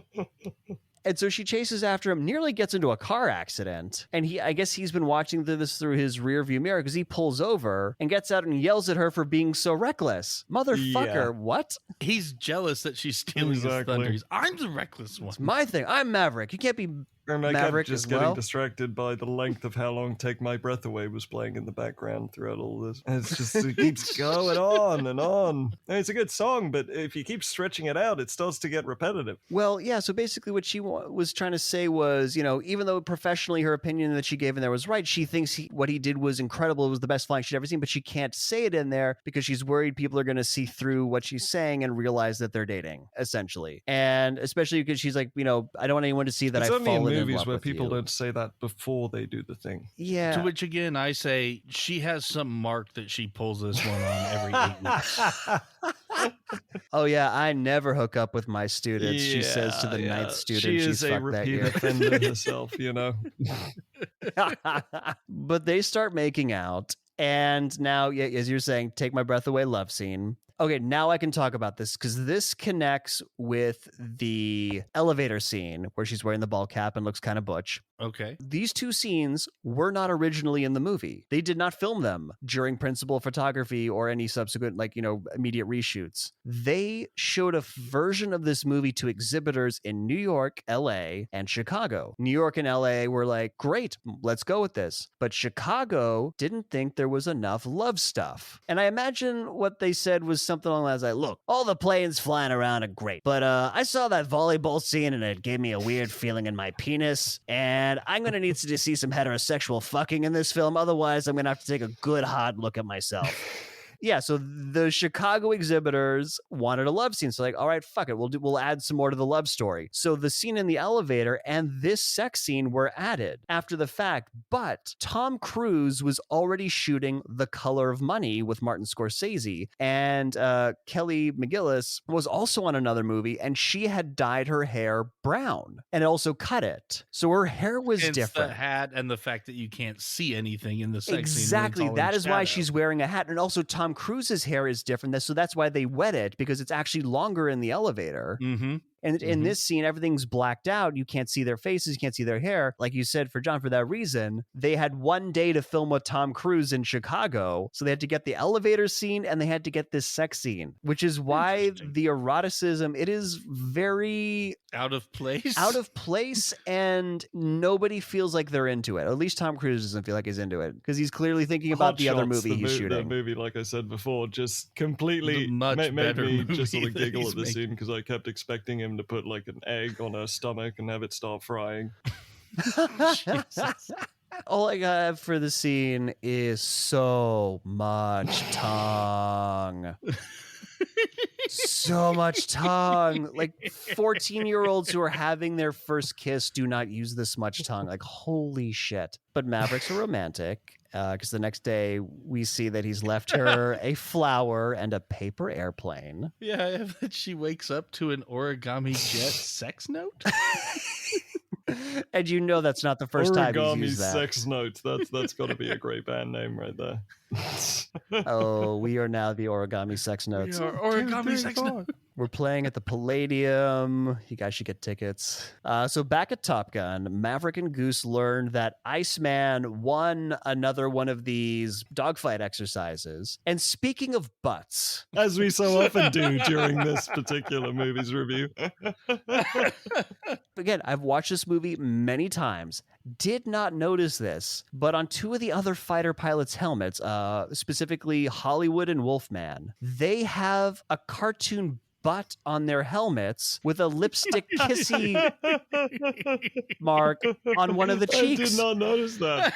They are the Ass Squadron. I found so many butts, and those were two that I didn't find. I was distracted by the feeling the Need for Speed line, which I was wondering, did that spawn that irritating video game, that line? Maybe, but I feel like Need for Speed is just a phrase in the culture. So again, they get told that Iceman and Slider won their latest exercise, and they say, I got the need for speed, and they high-five each other, which is one of the most quoted lines of the movie, and it is apropos of nothing. It is not in response to anything. It is not setting anything up. They just say the line to say the line. It's time to go fly. But they just stopped flying. They're walking away from their planes. They just want to get The high. Need for Speed has a whole new meaning. Oh my, yeah. So great line, makes no sense in any context in this film. So we learn from voiceover that the training is halfway over. Iceman and Slider lead the class for the trophy. Second, Maverick and Goose. And so they're flying another mission. And we find out that Viper is flying this one. It's like, ooh, Viper's up here. And again with the masks. Put on your fucking masks, guys. Like Maverick and his wingman, I believe it's... Actually, no, you're right. They were going to the planes, because this happens right afterwards. I don't know what the fuck I'm talking about. And so Hollywood and Wolfman are on Jester, and Maverick's their wingman. Maverick sees Viper and he's like, I'm going after Viper. And Goose is like, no, dude, stay with Hollywood. We got to be their wingman. He's like, nah, I'm going after Viper. Fuck this guy. Flies off and starts fighting with Viper. His wingman. Yeah, again, after promising to not get up to stupid bullshit to Goose, gets up to stupid bullshit. The reason why Top Gun doesn't have that... have that award that is fucking trophy. Just for this reason. Exactly. And so barely misses Viper in a head-to-head encounter. Yeah, he left his wingman to go play chicken. He did. He left his wingman to go play chicken. At some point, that joke will sink in. It'll click on. Oh. You found the chicken. Not the one I was going for, but okay. he thinks he's about to get Viper, and all of a sudden Jester comes behind him and kills him. And that's why you don't leave your wingman, because you never know what the fuck's going to happen. So clearly Jester killed Hollywood and Wolfman, and they all take their fucking masks off at the same time. You're flying at altitude. Even Viper, because I guess Tom Skerritt wanted to act in the play. They're Who the trying to fuck add knows? some It's physical action crazy. as well to the acting and the drama of the scene. I think it's again, otherwise it's just endless people with masks on, and that gets boring after a while. That's why Goose keeps sort of, Right. spinning his... But then if you take your mask off at altitude, you're going to pass out. It's whatever. I'm going to make fun of this a few more times, but I'm going to try and keep it. I'm going to try and tone it down a bit. Oh, yes. I was wondering who would pass out first. I Hey, was what are you doing born here? in low oxygen. I have come to prove you can wear a mask at all This is times. very true. Tom Hardy does it. Yeah, he does it in fucking the Batman, and he does it in Dunkirk. You can wear a mask and act. And for a good amount of Yeah, Mad Max. true. Yeah, bunch of amateurs in this movie. Anyways, so we're in the showers. Jester comes in, tells Maverick some of the best flying he's ever seen, right up until he got killed. You never leave your wingman. Did anyone notice the really large Navy recruiting poster? It was... Yes, In the- I in the was shower? just about It's to bring not a this up. job. In the It's showers, an there's a poster. adventure. It says, not just a job, it's an adventure. Yeah, do you know who you really need to convince to join the Navy? Naval People aviators. already in the Navy. Yeah, people already in the Navy. But that's clearly for the audience to get people to be like, hey, if you like what you like in this movie, you could do it You yourself. like what you see in this locker room. Got a whole lot But more yeah, of that this was in also the Navy. scene... In You the can Navy. tell this haven't seen. This was a scene where In the where Navy. I really latched on to Iceman really has a point with Maverick. He's pointing out Right, exactly Yes. what should be thought of, and Maverick just ignores him every single time because rival. It does kind of hit because Goose reiterates it, but basically Iceman's like, whose side are you on? Like, even if you don't like the guys that you're flying with, we're all on the same team. Right. While he's getting chewed out by Iceman, Maverick is bending over shirtless while wearing something white. He's wearing a towel around his waist. This will not be the only time we see Tom Cruise bent over shirtless while wearing white. That's what you get for $1 million.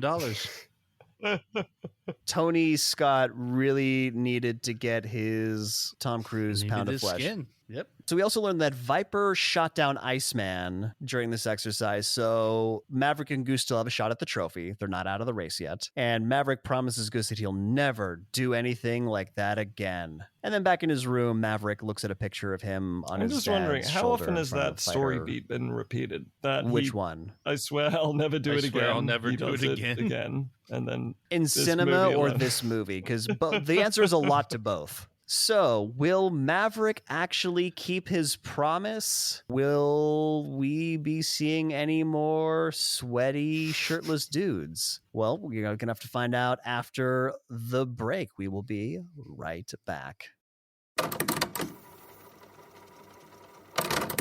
Goose, honey. Hey, honey, how was your flight? Oh, and it's good to see you too, Maverick. It's been too long, Meg Ryan. My name's actually Carol.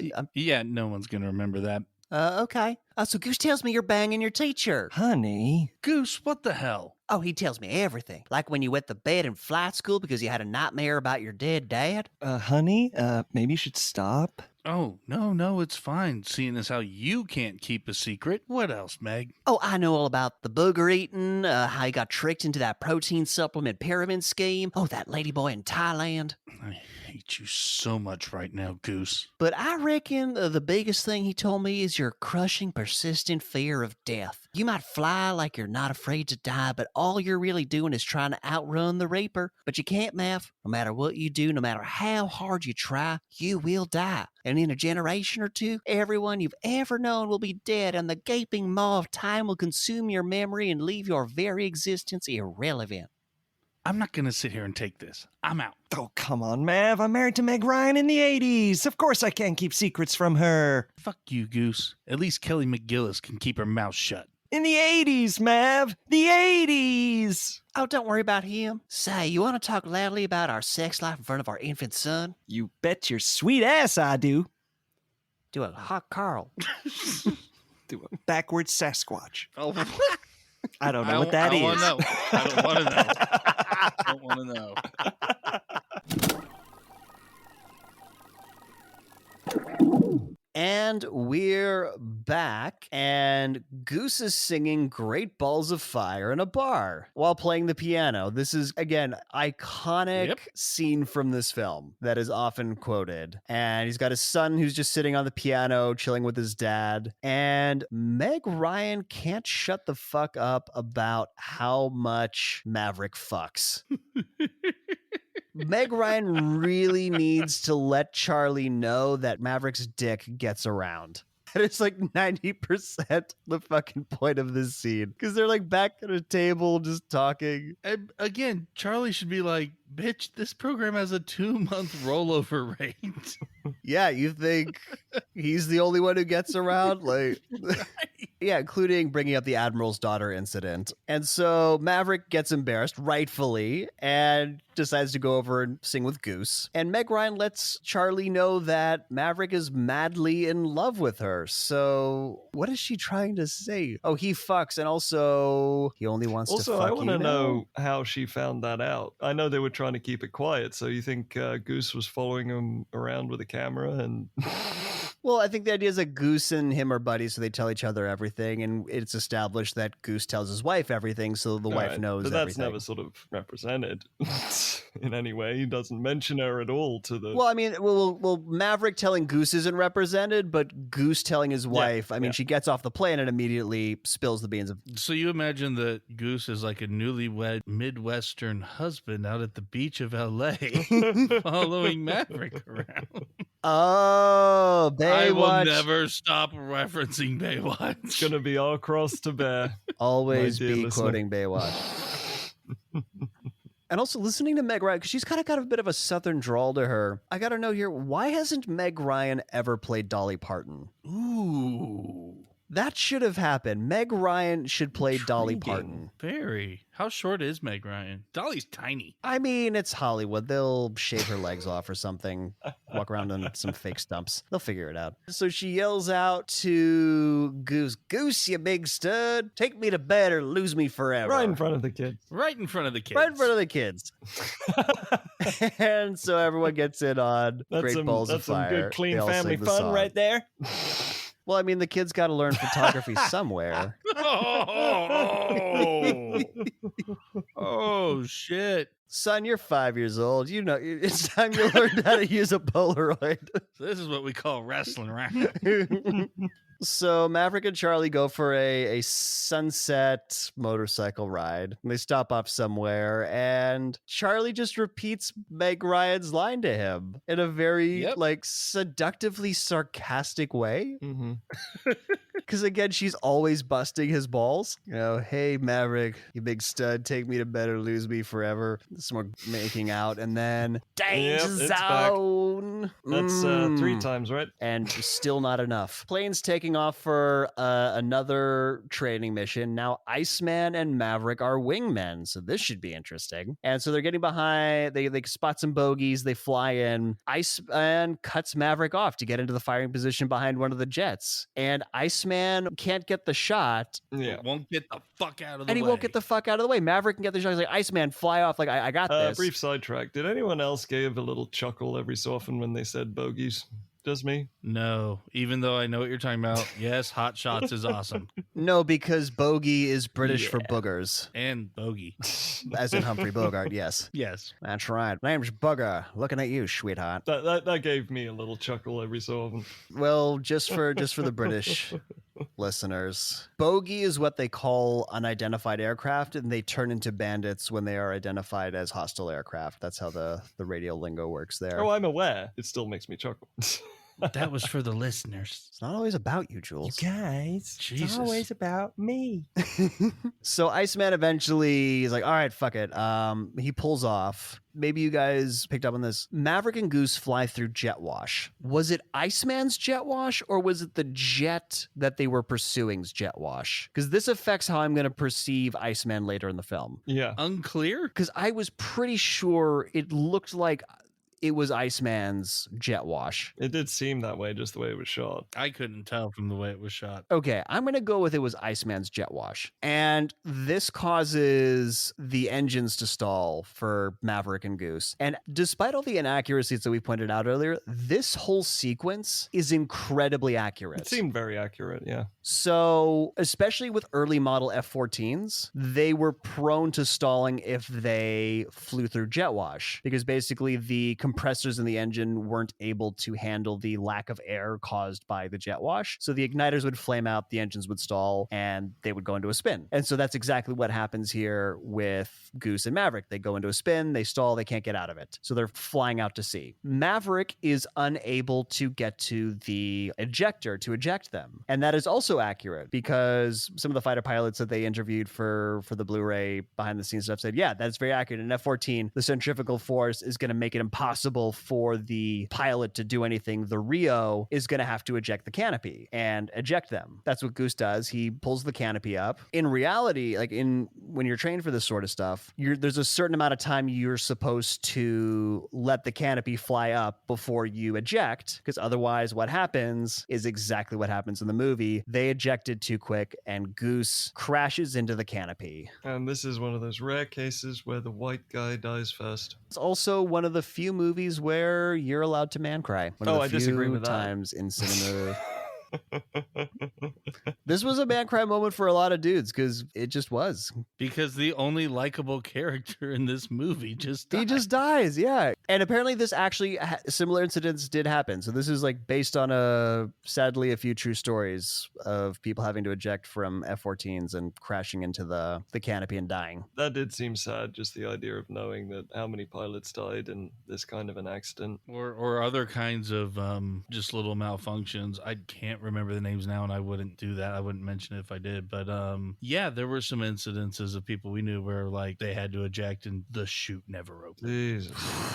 Like, yeah, stuff like this does happen. That was the part. That was the rough, part that so. got me a little. But Training accidents, especially if I think for pilots these days, you're more likely to die in a training accident than in combat. So yeah, very sad. So fun fact about, well, fun relative, but Way to bring it right back around. But All good, right. but good. I mean, good news actually, because so as I said, for earlier model F-14s, this was a danger. Later model F-14s, they upgraded the engines, and this sort of accident became less likely. So F-14s became safer, but unfortunately, not for Goose. They're in the water. The Coast Guard comes out to rescue them, and Maverick, stricken by grief, has to let Goose go to let the Coast Guard guy rescue him. And I'm not a sea rescue specialist, but the way they hoist Goose seems really bad from a medical standpoint, because they clip him to this, and so he could have spinal injuries. There could be a whole number of things. I think the idea is they already knew he was dead. Yeah, I took it to be they already knew he's dead Because he tells him to let him go. There's this sort of ring that you would put, and it would hoist you up, and they just kind of set him in this thing, and the body's just limp. Right, but I mean, yeah, did the they guy know he was says, "Let him dead? go." I feel like they didn't. One of the I take it to be says, they. Right, but let him go doesn't mean. And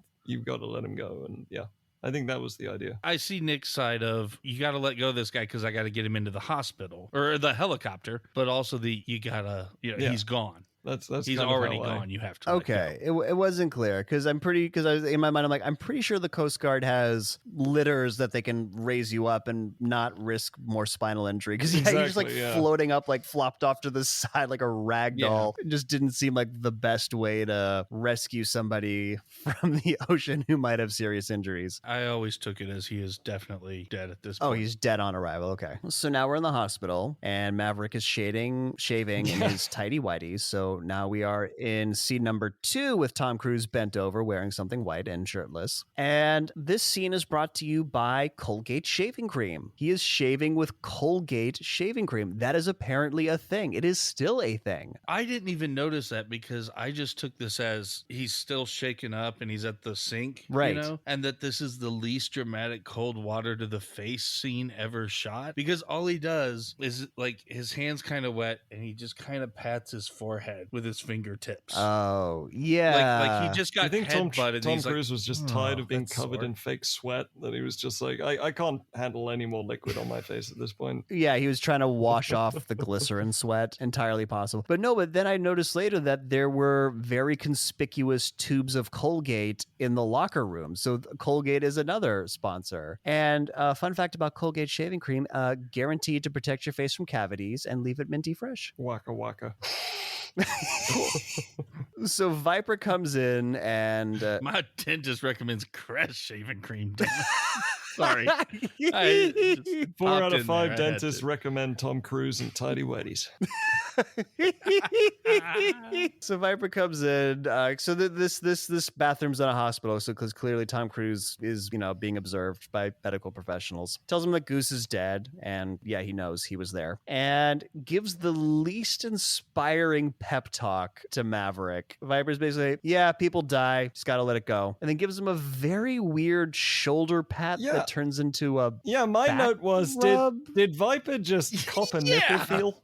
yeah. He gets It looks like he gives very his nipple just a little handsy. tweak before he... Yeah, because his hand goes around that far around his shoulder. I mean, I know that's what I'm going to do. Weird. If I ever need to help you guys out in a grieving moment, I'm just going to reach around and just tweak your nipple a little bit. That's how he got the name Viper.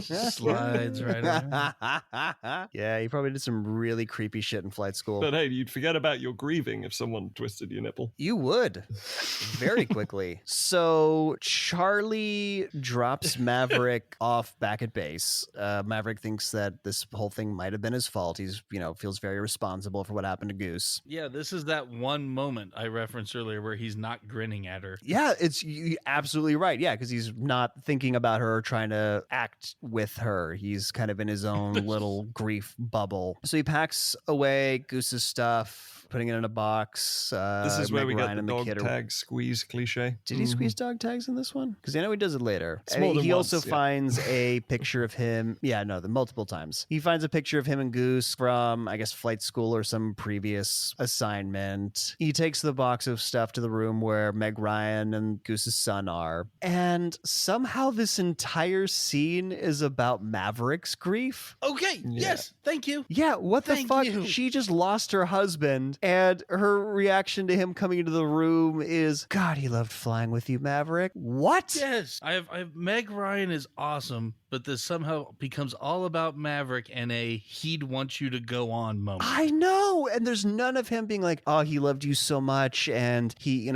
was doing this for you, Meg Ryan, and your son. There's none of that. It's all about Maverick, all about him. Yeah, basically says he would have flown without you as like, hey, get back up there and get back to it. Yeah, I think there was an assumption that the audience likes Maverick at this point, which we just don't. I think audiences did, but now looking back on it, so many protagonists looking back like, wow, you're an It seems asshole. to be the common thread as we rewatch all of these movies is that these protagonists are not as likable as I remember. Right. Or relatable. Or sympathetic. I mean, they're interesting for damn sure. Like, he's a hotshot pilot, part deux, but he... That was good. Thank you. So a board of inquiry tells Maverick that the incident wasn't his fault and that he can go flying again. Viper tells Jester to get him back in the Was air it just me who ASAP. had a really quick investigation? I mean, there's flight computers there. I mean, back then, did an investigation last short enough that he could still complete the training program? I mean, that seemed a little contrived to me. I mean, presumably there's at least 2 or 3 days that have passed. I think if there's enough evidence, and I mean, again, they're tracking it on their finest Atari 2600, they might have had the data they needed to figure it out. My music note for the scene is holy synth music, like aggressive, violent synth music for this inquiry court scene. And so now they're trying to get Maverick back in the seat, and Maverick is sitting in the cockpit of a plane and is looking very confused at the controls. Like, I think he's going for sad, but it just comes across as, oh fuck, what are these buttons? And he's wearing his mask. And so my note is, oh, so now you know how to wear your fucking mask while you're sitting on the ground not flying anywhere. That's not when you put your mask on. That's not when you put your, the plane isn't even on. You will suffocate if you do that. Oh, you will. Yeah, because the mask gets hooked in, and if there's nothing running through the plane, it's not pumping air. Oh, that makes sense. He doesn't even have the guy in the back. Yeah, the plane is not on. He's just sitting in the cockpit with his mask on. That's it. It's a suicide attempt. Why am I so excited? As I've told you before, listeners, John can spot good writing in a C movie.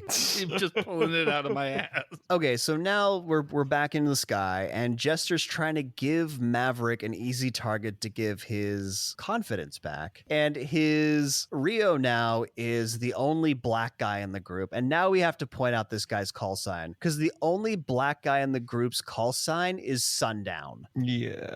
That didn't strike anybody as just a little racist. I'm just Incredibly letting it settle racist. Okay, yeah.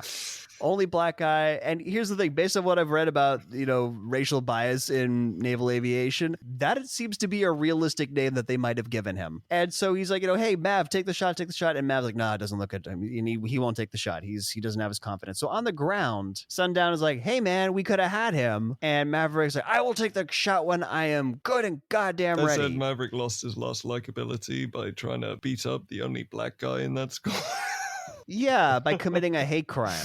I mean, the charges have just been, by the end of this movie, of longer than his military record. So here's the thing. So another little thing I noticed, when they're in the air, Sundown's helmet has his name written on it. It says Sundown. Mm-hmm. But when they're on the ground, there's no Sundown on his helmet. There's no words on it. I missed that. I also noticed earlier in the movie, another pilot was wearing the exact same helmet, the one without that didn't say Sundown, but it was a white guy. Maybe this is why I got confused about Tim Robbins showing up as well, because of the interchangeable helmets. Oh yeah, I think the guy played Wolfman. He wore a cowboy hat in the hangar scene because he's like, yeah, we're just a bunch of like white guys who look exactly the same, and I wanted to stand out, so I snuck a cowboy hat, and they left. By the time they figured out I was wearing it, it was too late to change anything. So Maverick commits a hate crime, and Viper keeps telling Jester to send him up, even though he won't engage. So now we're back in the locker room, and Iceman gives the weirdest, not apology, but like he tells Maverick that he's sorry about Goose in the weirdest way possible. Was that he wanted to say, you've got to let it go, but he couldn't find a way of saying it, so he ends up just apologizing. But he looks like the way he's trying to say, he looks like a manager trying to give constructive feedback to a new employee. Actually, that's not quite working out. Like he's trying to give a compliment sandwich, but he really wants to tell him that he's a fuck up. Like that is the facial and hand expressions that he's doing, but he's trying to express sympathy for him. It was weird. Did anyone notice Wolfman? Yeah, what the wait, in the back, like before. I wish I found or I wish I'd taken a screenshot to really jog my memory, but the note is Iceman tries to make peace, but Wolfman is at the end of the locker like he just cummed. Wait, because we cut to Wolfman, and he's like hiding around the corner. He's probably been listening in on this. Yeah, that was it. Yeah, and he turns and does that like against the locker. Right, like an absolute fucking creep. And he immediately from this goes to a payphone to call someone. Yes, who the fuck is he calling? He must have called Charlie. So she so subtly gave her number to like everyone in class then? She was hedging her bets. If things with Maverick didn't work out, she was gonna fucking go with Wolfman. Yeah, because who the hell is he calling about Mav quitting? Kelly? The whole they need to keep their relationship a secret just ended up being completely thrown out the window. Yeah, good thing they really hid that shit. Yeah. But when did Maverick quit? Because he didn't say anything in the locker room. Did he quit before he went into the locker room? When did Maverick quit? Because he goes straight. Did he quit in the locker? Yeah, because he goes straight from the locker room. He's clearly washing out of the program, but it's not like he's walked in and he's said, just being in full brood to nobody. Mode. Did it happen after who the fuck knows? There's really weird continuity here. But clearly he calls Charlie because Charlie shows up to the airport bar where Maverick is drinking ice water like a fucking he drinks psychopath. alcohol when everything's great, but when he's super, super depressed about having lost his best friend, that's when he breaks out the hard water. Yeah, I don't know what this choice is. Which you find out by Charlie ordering, yeah, I'll have the same as him. And he's like, it's just water. Yeah, it's like ice water. I don't know if they're trying to make a point about alcoholism or something. I don't Yeah. know. But here's the crazy thing. So when she orders, like, I'll have what he's having. And she says, hemlock, is it? And holy shit, Charlie. This guy just lost his best friend. Maybe now is not the time to bust his balls and joke about him killing himself. I feel like Which he did try to do in the plane earlier. Maybe they didn't tell her that. Matt's just sitting in there with his mask on. We need to get these engines running This now. is also where Oh we my get the "it's God. not your fault" cliche and the "I'm here to help," Mhm. and "if I wanted help, I would have asked for it" cliche. All in the same Yeah. speech. Finding it in all of those emotional speeches that just every cliche just gets whoosh, whoosh, whoosh. Yeah, so basically spurns her help. And use a lot of cliches, but they're talking like they're old friends. Oh yeah, there's no romantic charge in this scene at all. No, that's not what I mean. I mean, they're talking almost as if she had known Goose for as long as Mav has. Yeah, I can kind of see that. So she leaves him and calls him by his real name instead of Dun. Maverick. Done. Because up until now, she's Duh. called him Maverick. Yeah. This is not a dun-dun-dun moment. That's why it works. Jeez. So then Maverick goes over to Viper's house to talk to him about stuff. And Viper's wife greets Maverick like she already knows him. Yeah. Like really familiar. Like, hey, Maverick, how are you I doing? assume that's You one know, of the come on many in. girls he slept with. Oh. So Viper has an open relationship, and now we have that consolation in the bathroom making a little more sense. Oh, yeah, just grooming him for his wife. So Viper explains. God damn it. So Viper explains that he flew with Maverick's father, tells him that he was really a hero. And what happened was there was a really intense air battle that they were all part of. They were flying in the same And I had a squadron or note, whatever. bogies like fireflies all over the sky. You. Booger, I hardly know her. I broke John with that, and that John is very disappointed that he knows me. Waiting for this to end. So yeah, very intense battle, boogers all over the sky. Maverick's father was hit and wounded, and he could have made it back, but apparently instead he saved 3 other fighters before getting killed. And the reason why everything was classified, the reason why they couldn't talk about it, is because they were in the wrong place. They were over the wrong border. They were flying in Cambodia or something, and so that's why it was classified. And I think we were mentioning this earlier. This makes no sense to Exactly. anything that happened to Maverick. Why would... What's this reputation we've been hearing about? Yeah, it sounds like his dad was a fucking hero and didn't bring his plane back after he died? So why would he have a bad Lazy. reputation? Why would this not allow Maverick to get into the Naval Academy? Just nothing about his father's situation makes any sense. Yeah, and then afterwards he says, "I'm not going to blow sunshine up your ass," and I was just, I can't even anymore with these homoerotic images. It's All these reference to butts. To finish this off, Viper completely nixes any stakes that were in the film because he says to Maverick, well, you got enough points to graduate, so your choices are either graduate or Viper quit. Ex Machina. Yeah, Viper Ex Machina. It's like, surely he would have known this. I feel like they let you know how many points you have on a regular basis. So all this was a weird hissy fit for nothing. Yeah, I also had the note that everyone respects him once his co-pilot dies. So once one of his so-called antics leads to actually the death of one of their comrades, that's when everyone starts acting like he's a good guy and he would fly with them any day. I mean, really? Yeah. Yeah, these were told you so moments. Big told you so All of moments. them.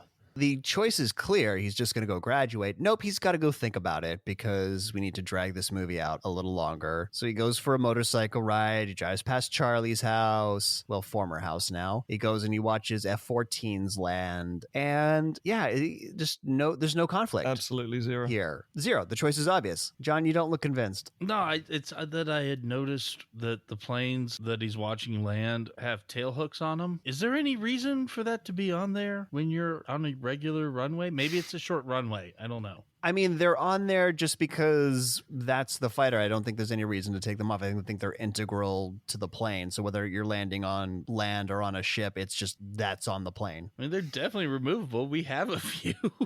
I guess they didn't take them off on these ones. Who knows? I guess not. Oh, all right. I mean, I figured you just wouldn't want to keep damaging it, hitting it on the ground every time you landed an aircraft. Well, I mean, if you have a few lying around the house, apparently they're not that expensive. So they were gifts. So, yeah, we're at the graduation ceremony. Maverick doesn't appear to be there. And some pilot we've never heard say a line and Sundown are both very concerned about where Maverick is for fucking reasons. Where's the protagonist of our movie, you guys? Seriously. And this is why we didn't get to see the ceremony. It's because Mav wasn't there to see I it. know. So Iceman and Slider have won the Top Gun trophy. That doesn't exist. Don't think about it. That's, whose flight is it anyway? Waka waka. Nice. Waka Waka, the alternate title for this episode. So Maverick shows up because of course he does, and he's late because of course he is. He congratulates Iceman and Slider about their win, and Viper breaks up the party because there's a crisis and a bunch of them need to ship out immediately, and none of this makes fucking sense. This is giant the point at piles which, of contrived. they just know they're in a movie, Yeah, the movie needs to movie. And so a bunch of them need to ship out. Hollywood and Wolfman, Iceman and Slider. They're giving them letters as if these are their orders. And there's orders for Maverick. They had no idea he was going to show up. They just happened to have orders for him there just in case they needed him. And you'll get assigned your Rio when you get there. Yeah, you'll get your Rio when you get that there. happen to you in life when you're the protagonist of a movie. Sometimes I wish I was a protagonist. Well, Julian, we're all the protagonists of our own stories. We need to film these at some point, and we'll have him look up, and it'll fade to a dee. We talked earlier in our podcast how I have to make everything about me. It's because I grew up with movies like this. That's why I have to make it all about me. We Life all grew up with revolves movies like around this. This is the me. point of the podcast. Because of movies like this. And so Viper says, he'll get his Rio when he gets to the ship, and if they don't give you one, call me, Yeah, the way he says it sounds like he's trying to hook himself up for a date. Call me anytime. None of this makes sense. None of this makes, and also I'm pretty sure that Rios are naval flight officers, and they have very specialized training to do their job. Like, you can't just be a Rio. Like, yeah, you're a pilot, but I don't think being a pilot means you're a Rio. Like, if you're a Rio, that is your specialization. I don't think you can just do that. Maybe I don't know what the fuck I'm talking about. I think they're just saying that whoever's already out there, they'll provide him with Right, but one. Viper's a pilot, so him saying oh yeah, okay, I'll be your Rio if they don't gotcha. give you one. Why wouldn't they give you I one? gotcha. And also, I couldn't help but notice that Tom Skerritt has one really long, lone facial hair just poking out of his chin in this shot. He just has one wild chin hair. And this is why you spring for that Ultra 4K DVD, ladies and gentlemen. Exactly. Oh, man. That's what you get when you use Colgate shaving cream. Stray hat. Colgate shaving cream. You missed a spot.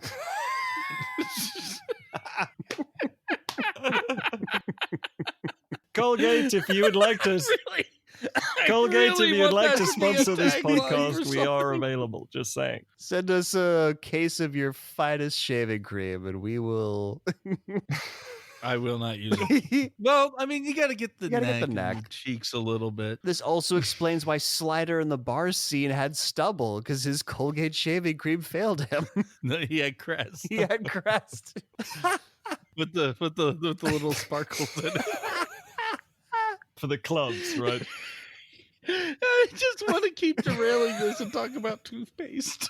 Oh, okay. No, we do have to finish the movie though. We got to finish. So Do we? we do. We're almost there. We're almost there. All right. So we're now back on the aircraft carrier. It's got a super that says 24 hours later in the Indian Ocean, and we are back with Commander Principal from Oh, it's Back the to the return Future. of the sweaty man briefing room.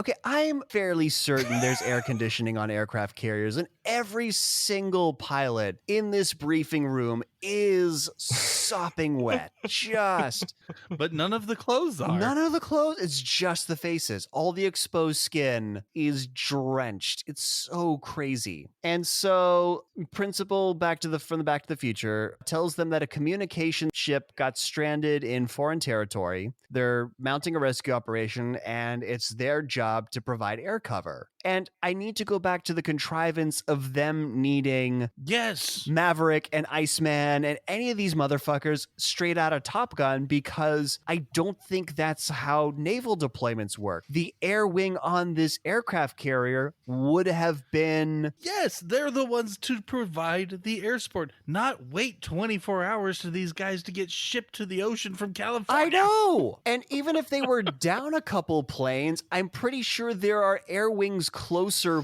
by that they would have gotten supplemental We do pilots things from. slow in the Navy. There's It's no not a job, reason... it's a long waiting sailing mission. I mean, hurry up and wait is the motto of the military from what I've been able to glean, but Yeah. them being there is bullshit. Again, Iceman, very right, at the end of the briefing goes up to the commander, is like, hey, I got some concerns about Maverick. You know, I'm not sure he's the best guy to be going up for this. And the commander basically just tells him to shut the fuck up. He's Pretty the much. protagonist. He's going Was up. this also where there was the line, okay, Wood, I'm Yep. taking the lead? No, that's going to be in the air. Yeah, maybe it's now because Hollywood and Wolfman, Iceman, and Slider, they take off. Wood is short for Hollywood, but he just keeps calling him Wood. And Maverick inspects his plane. The aircraft radar dude is like, all right, guys, there's 2 bogeys out there, so watch out. But we see in the air that it's actually 4 bogeys. Ooh, call back to the beginning. Mm-hmm. But yeah, back to the okay, Wood, for I'm taking the tricksy lead. Ruskies. My note was what I said to my penis in college, and it never worked. Well, there is a line here where one of them says they must be close. Yeah, I'm there's a getting lot of getting hard-on. hard-ons in the Navy, isn't there? So Maverick's waiting on the deck to be called to the show, you know, sports movie and all that. And he's got Goose's dog tags in his hand. So we got more More Goose's dog dog tag tags. squeezing. Yes. Squeeze it, caress it, lick The it. beginning of And so Maverick's sitting. Brought to you by the makers of Pop It. the beginning of the symbology in this movie. Anyone who's seen Boondock Saints will get that reference. Don't give it away. They can figure it out for themselves. So he is sitting at alert 5. And what that means is that if you're at alert 5, within 5 minutes of getting the order, you can be in the air. So he's just sitting there ready on the catapult to take off. And back in the air, it turns there's 5 aircraft now. It's like the Count from the Sesame Street doing a bit. 4 aircraft. 5 MiGs. 5 aircraft. MiGs. That aren't actually MiGs. That would have been the better way to. Yes. F5s. And so one of them comes up behind Hollywood and Wolfman and shoots them out of the sky. And then the movie took a really dark turn because that's when World War III started. And, you know, there was escalating military conflicts around the globe. It got really dark. I mean, my note for this is, wow, Top Gun School really does pick the top 1% of aircraft pilots that get knocked out 2 seconds after entering combat. Maverick gets launched, and now there's 6 fucking MiGs because fuck you. They're amoebas and they're doing mitosis. There's airplane mitosis happening in the sky. And so now it's Iceman versus 6 MiGs, and I have no fucking clue how he doesn't get shot out of the sky, but they start shooting at him. They're close to, you know. The conservancy of ninjutsu. It's the rule of the I conservancy. mean, I sort of ninjutsu. get It's this why, because like, Iceman was in Top Gun School, but as we've just seen, Top Gun School means nothing because you get shot 2 seconds after entering any sort of a combat zone. Apparently. yeah, but now you're Yeah. one against many, which in movie Of terms course, means yes. you get to succeed. This is how the world works. Yes. Yeah.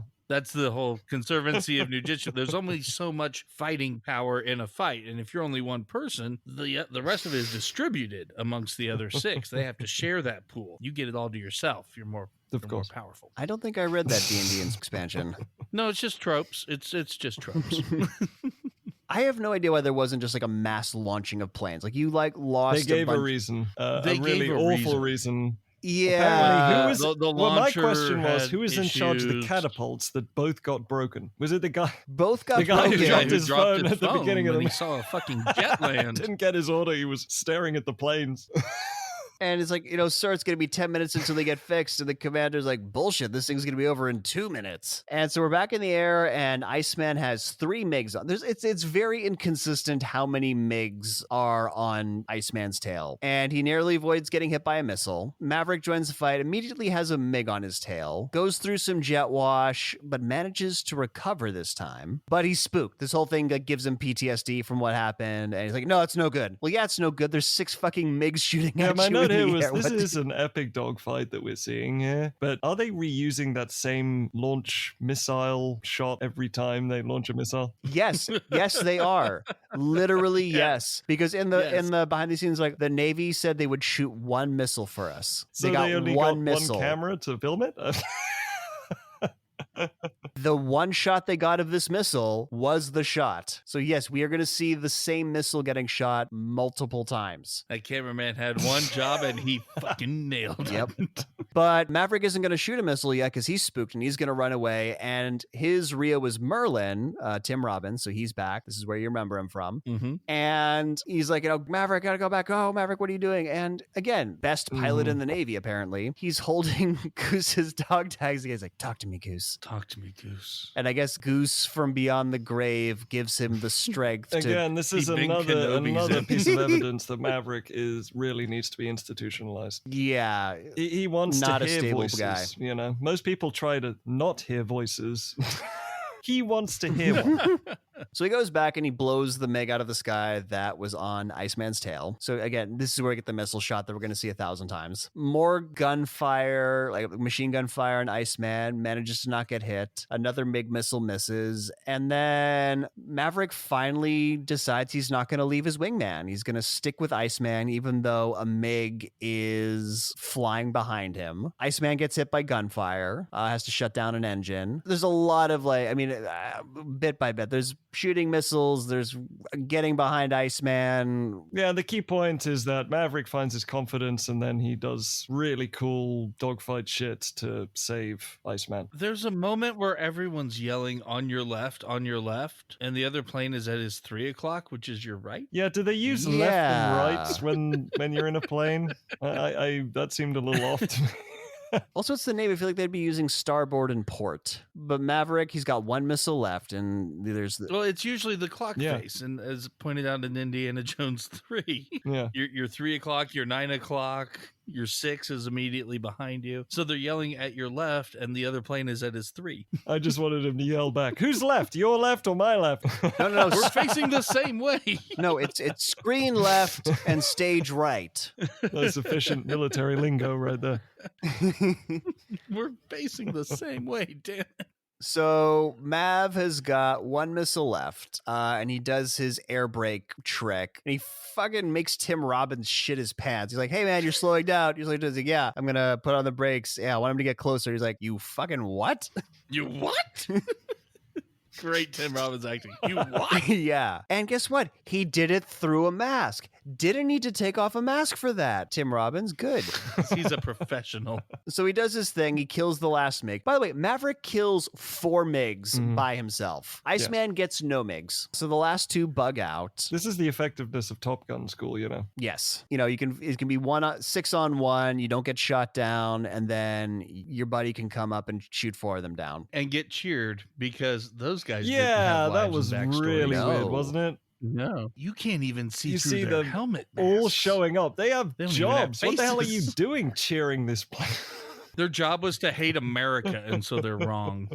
Again, so he's like asked for permission to buzz the tower, and it's the same dude from the tower at the Top Gun school. Apparently he got to go out to the aircraft carrier too. He wanted butts. Well, my thought was that he needed to get away from Top Gun and these assholes buzzing the tower and spilling coffee on him. So he went all the way out to the middle of the Indian fucking Ocean.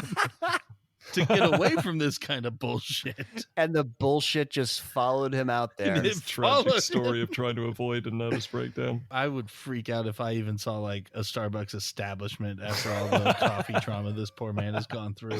Not twice, Well, but thrice. on modern aircraft carriers, they have Starbucks. They have actual Starbucks on aircraft carriers these days. God bless America. God, I want a yeah. Starbucks and a McDonald's on every single aircraft carrier. That's launch Big Macs at enemy countries.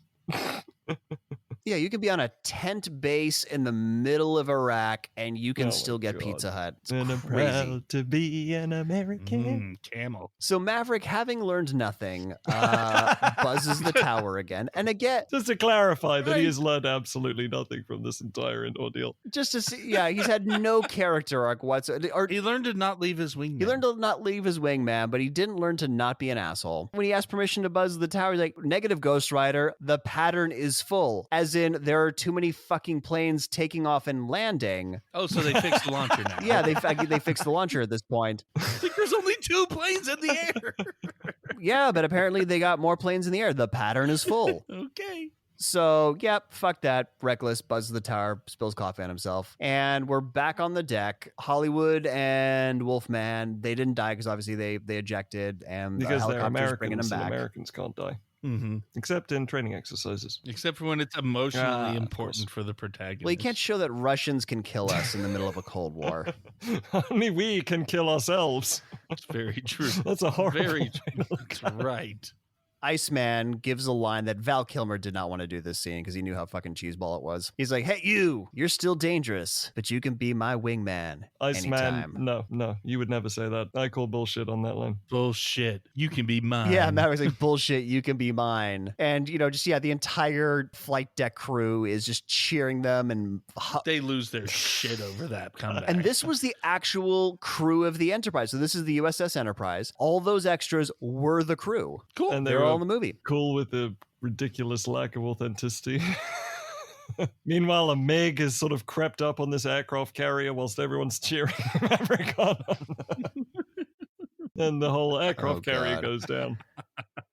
That's how the movie ends. True story. If only. So Maverick throws Goose's dog tags in the ocean to kind of symbolize that he's let him go. Symbology. That would no, you would not do. No, like, hey, dude, maybe you send can those to his keep family. that. Or just to Yeah. remember your friend. You don't have to keep them, but don't throw them in the ocean. So I don't know whether it was for this scene or whether it was for another scene, but apparently Tony Scott had the captain of the aircraft carrier turn around so he could get better light. So he was setting up a shot, apparently. I don't know whether it was for this scene or whether it was a scene up on deck, but apparently Tony Scott was, very meticulous about how he shot these planes and he wanted the light in a very certain way. And the captain turned the aircraft carrier and fucked up his light because they were out there for 4 days filming and the captain was doing other shit. It's like, yeah, we're doing shit. You can film while we're here, but we're doing our mission. And Tony Scott sent him a message like, hey, can you turn around so we can get the light? And he's like, no, that's going to cost $25,000 because every single maneuver on an aircraft carrier costs money. You mean my weekend cocaine budget? Yes, your weekend cocaine budget is what it costs to turn an aircraft carrier. That was my Tony Scott impression. So Tony Scott, what he did was he got out his checkbook, wrote a fucking check for $25,000, had it sent up to the captain's thing, and the captain turned the aircraft carrier around. So Tony Scott personally paid the U.S. government $25,000 to get the perfect light for his shot. R.I.P. Tony Scott. I love you, man. And he went without cocaine for a whole weekend. I am making all of these assumptions about Tony Scott's life that I have There was absolutely no the next reason to make line these that comments or believe Maverick anything was I going to say. become an instructor, and I thought, at your age, what are you, 20? Yeah, I mean, he's in his mid to late 20s in the thing. Yeah, it's because the commander comes, again, we're in a locker room because this is a sports movie. The commander comes in, he's like, hey, you're on every newspaper in the entire English-speaking world, and because of what you did, you get any assignment you want. Like, what are you going to do? I'm going to Disneyland. I wanted that to be the line so bad. I really did. You know so many of you. I mean, well, again, that's why Hot Shots went with. But no, he thinks he's going to go be an instructor. You just graduated. You had one engagement. Those guys at Top Gun are Vietnam veterans who saw some shit. You saw some shit, but they saw some shit. And he goes back to be an instructor. So he's in the bar from earlier where Goose was singing on the piano. Real quick, they mentioned if you win the trophy, you have the option to come be an instructor. The person who won the trophy was also a part of this mission. Yeah, but he didn't shoot down 4 MiGs. And no one fucking recognizes him at all. Yeah, because he didn't shoot down 4 MiGs. He's there. He's got his Top Gun instructor ball cap. Crazy thing, because I apparently I'm just really good at finding product placement. Jules is good at finding dicks. I'm good at finding dicks, product cocks. placement because And birds. cocks. My bad. Yeah, I say and birds because then it falls under birds. Yeah. So there's a couple in they're leaving through the front of the bar, and the man in the couple is just walking out with a can of Pepsi. And the only way you would know this is if you had bought the Blu-ray and paused the film. There's no way. Was that a Budweiser? No, you could very clearly see the circular Pepsi logo on it. But yeah, this guy's just leaving a bar with a can of Pepsi because reasons. Yeah. So a song comes on the jukebox, the quarter gets put in, and it is "You've Lost That Loving Feeling," and kind of piques Maverick's interest. Like, okay, that's a little bit more than coincidental. He walks. It's on random. Yeah, so he goes up to the jukebox, and Charlie comes around the corner from the room he just entered from. How did he not see her? She just Batmaned the shit out of him. Seriously, Batman the shit out of this. It is a real Batman Begins moment. She puts on the diversion music, slips all the way around the bar, comes in the back, probably in heels. So they say some lines to each other that reference lines they said to each other earlier in the movie. I checked couldn't out be during bothered this to scene. remember. And they smooch, and the movie... With the credits smiling again, by the way. Yes, with the credits smiling again. This, like we were talking about this for Predator. It's just random scenes that were not in the film of them, most of them smiling, so you can see who was who in the movie. And actually, the final shot of the film is because we need to make sure that this recruiting film really lands. It's two F-14 fighters flying off into the sunset. And I feel like they had a story. Like, this is like a... Yeah, these two F-14s of that sent me back to my forbidden sentimental love. kid years where I just loved the F-14. And it's just the poster boy of aviation loving. At least I did. John's snarling at me right now. but I will love airplanes until the day I die. I still think it's one of the most beautiful planes, but Oh yeah, absolutely. It is really cool. And that was Top Gun. And before we go, of course, as millennials, we know that every single movie and TV show, no matter what it is, has a moral for us. So, Jules, what'd you learn today? I learned that the US Navy wants butts. And they'll do anything to get it. Goddamn right it does. Up to and including painting them on their helmets. And John, what did you learn today? I learned the secret mating ritual of getting a room full of people to sing at a stranger. And I learned that as long as you are mediocre at your job, the military will let you do whatever the Right? fuck What the you hell? want, apparently. Yeah, as long as you're slightly above average, you can disobey direct orders, you can buzz the tower. No Absolutely consequences. No consequences. In fact, when bad things happen, everyone will drop everything and support you. Exactly. And before we go, we need to tell you what we're doing next time. John, what do the folks at home have to look forward to? They have to look forward to Space Jam. Fuck yes, they do. And John, do you have a review for us? I do, from the Washington Post back in 1996. They summed up Space Jam by saying, obviously, this was just meant to be a fun experience, but the movie fulfills those duties on the most mundane level. You have to treat Space Jam like that well-known fast food Jordan loves to promote. It doesn't matter how the movie is prepared, only that it's served and ready to go. That No one certain needs to know restaurant, how these Michael hot Jordan. dogs were made. Don't ask what's in a McRib. Or Hanes t-shirts? Jordan did a lot of sponsors. I never know. mind. I'm just thinking, God, what could have gone into a Hanes t-shirt? That would have been... The Gatorade? I don't know. And that's our show. If you liked it, please subscribe. If you loved it, please share it with all your friends. And whether you liked it or loved it, we'd appreciate it if you gave us a 5-star rating on Apple Podcasts to help others find us. Also, be sure to like our Facebook page and follow us on Twitter. Links to both of those are in the show notes. Thanks for listening, and we'll see you next time for another episode of Millennial Rewind.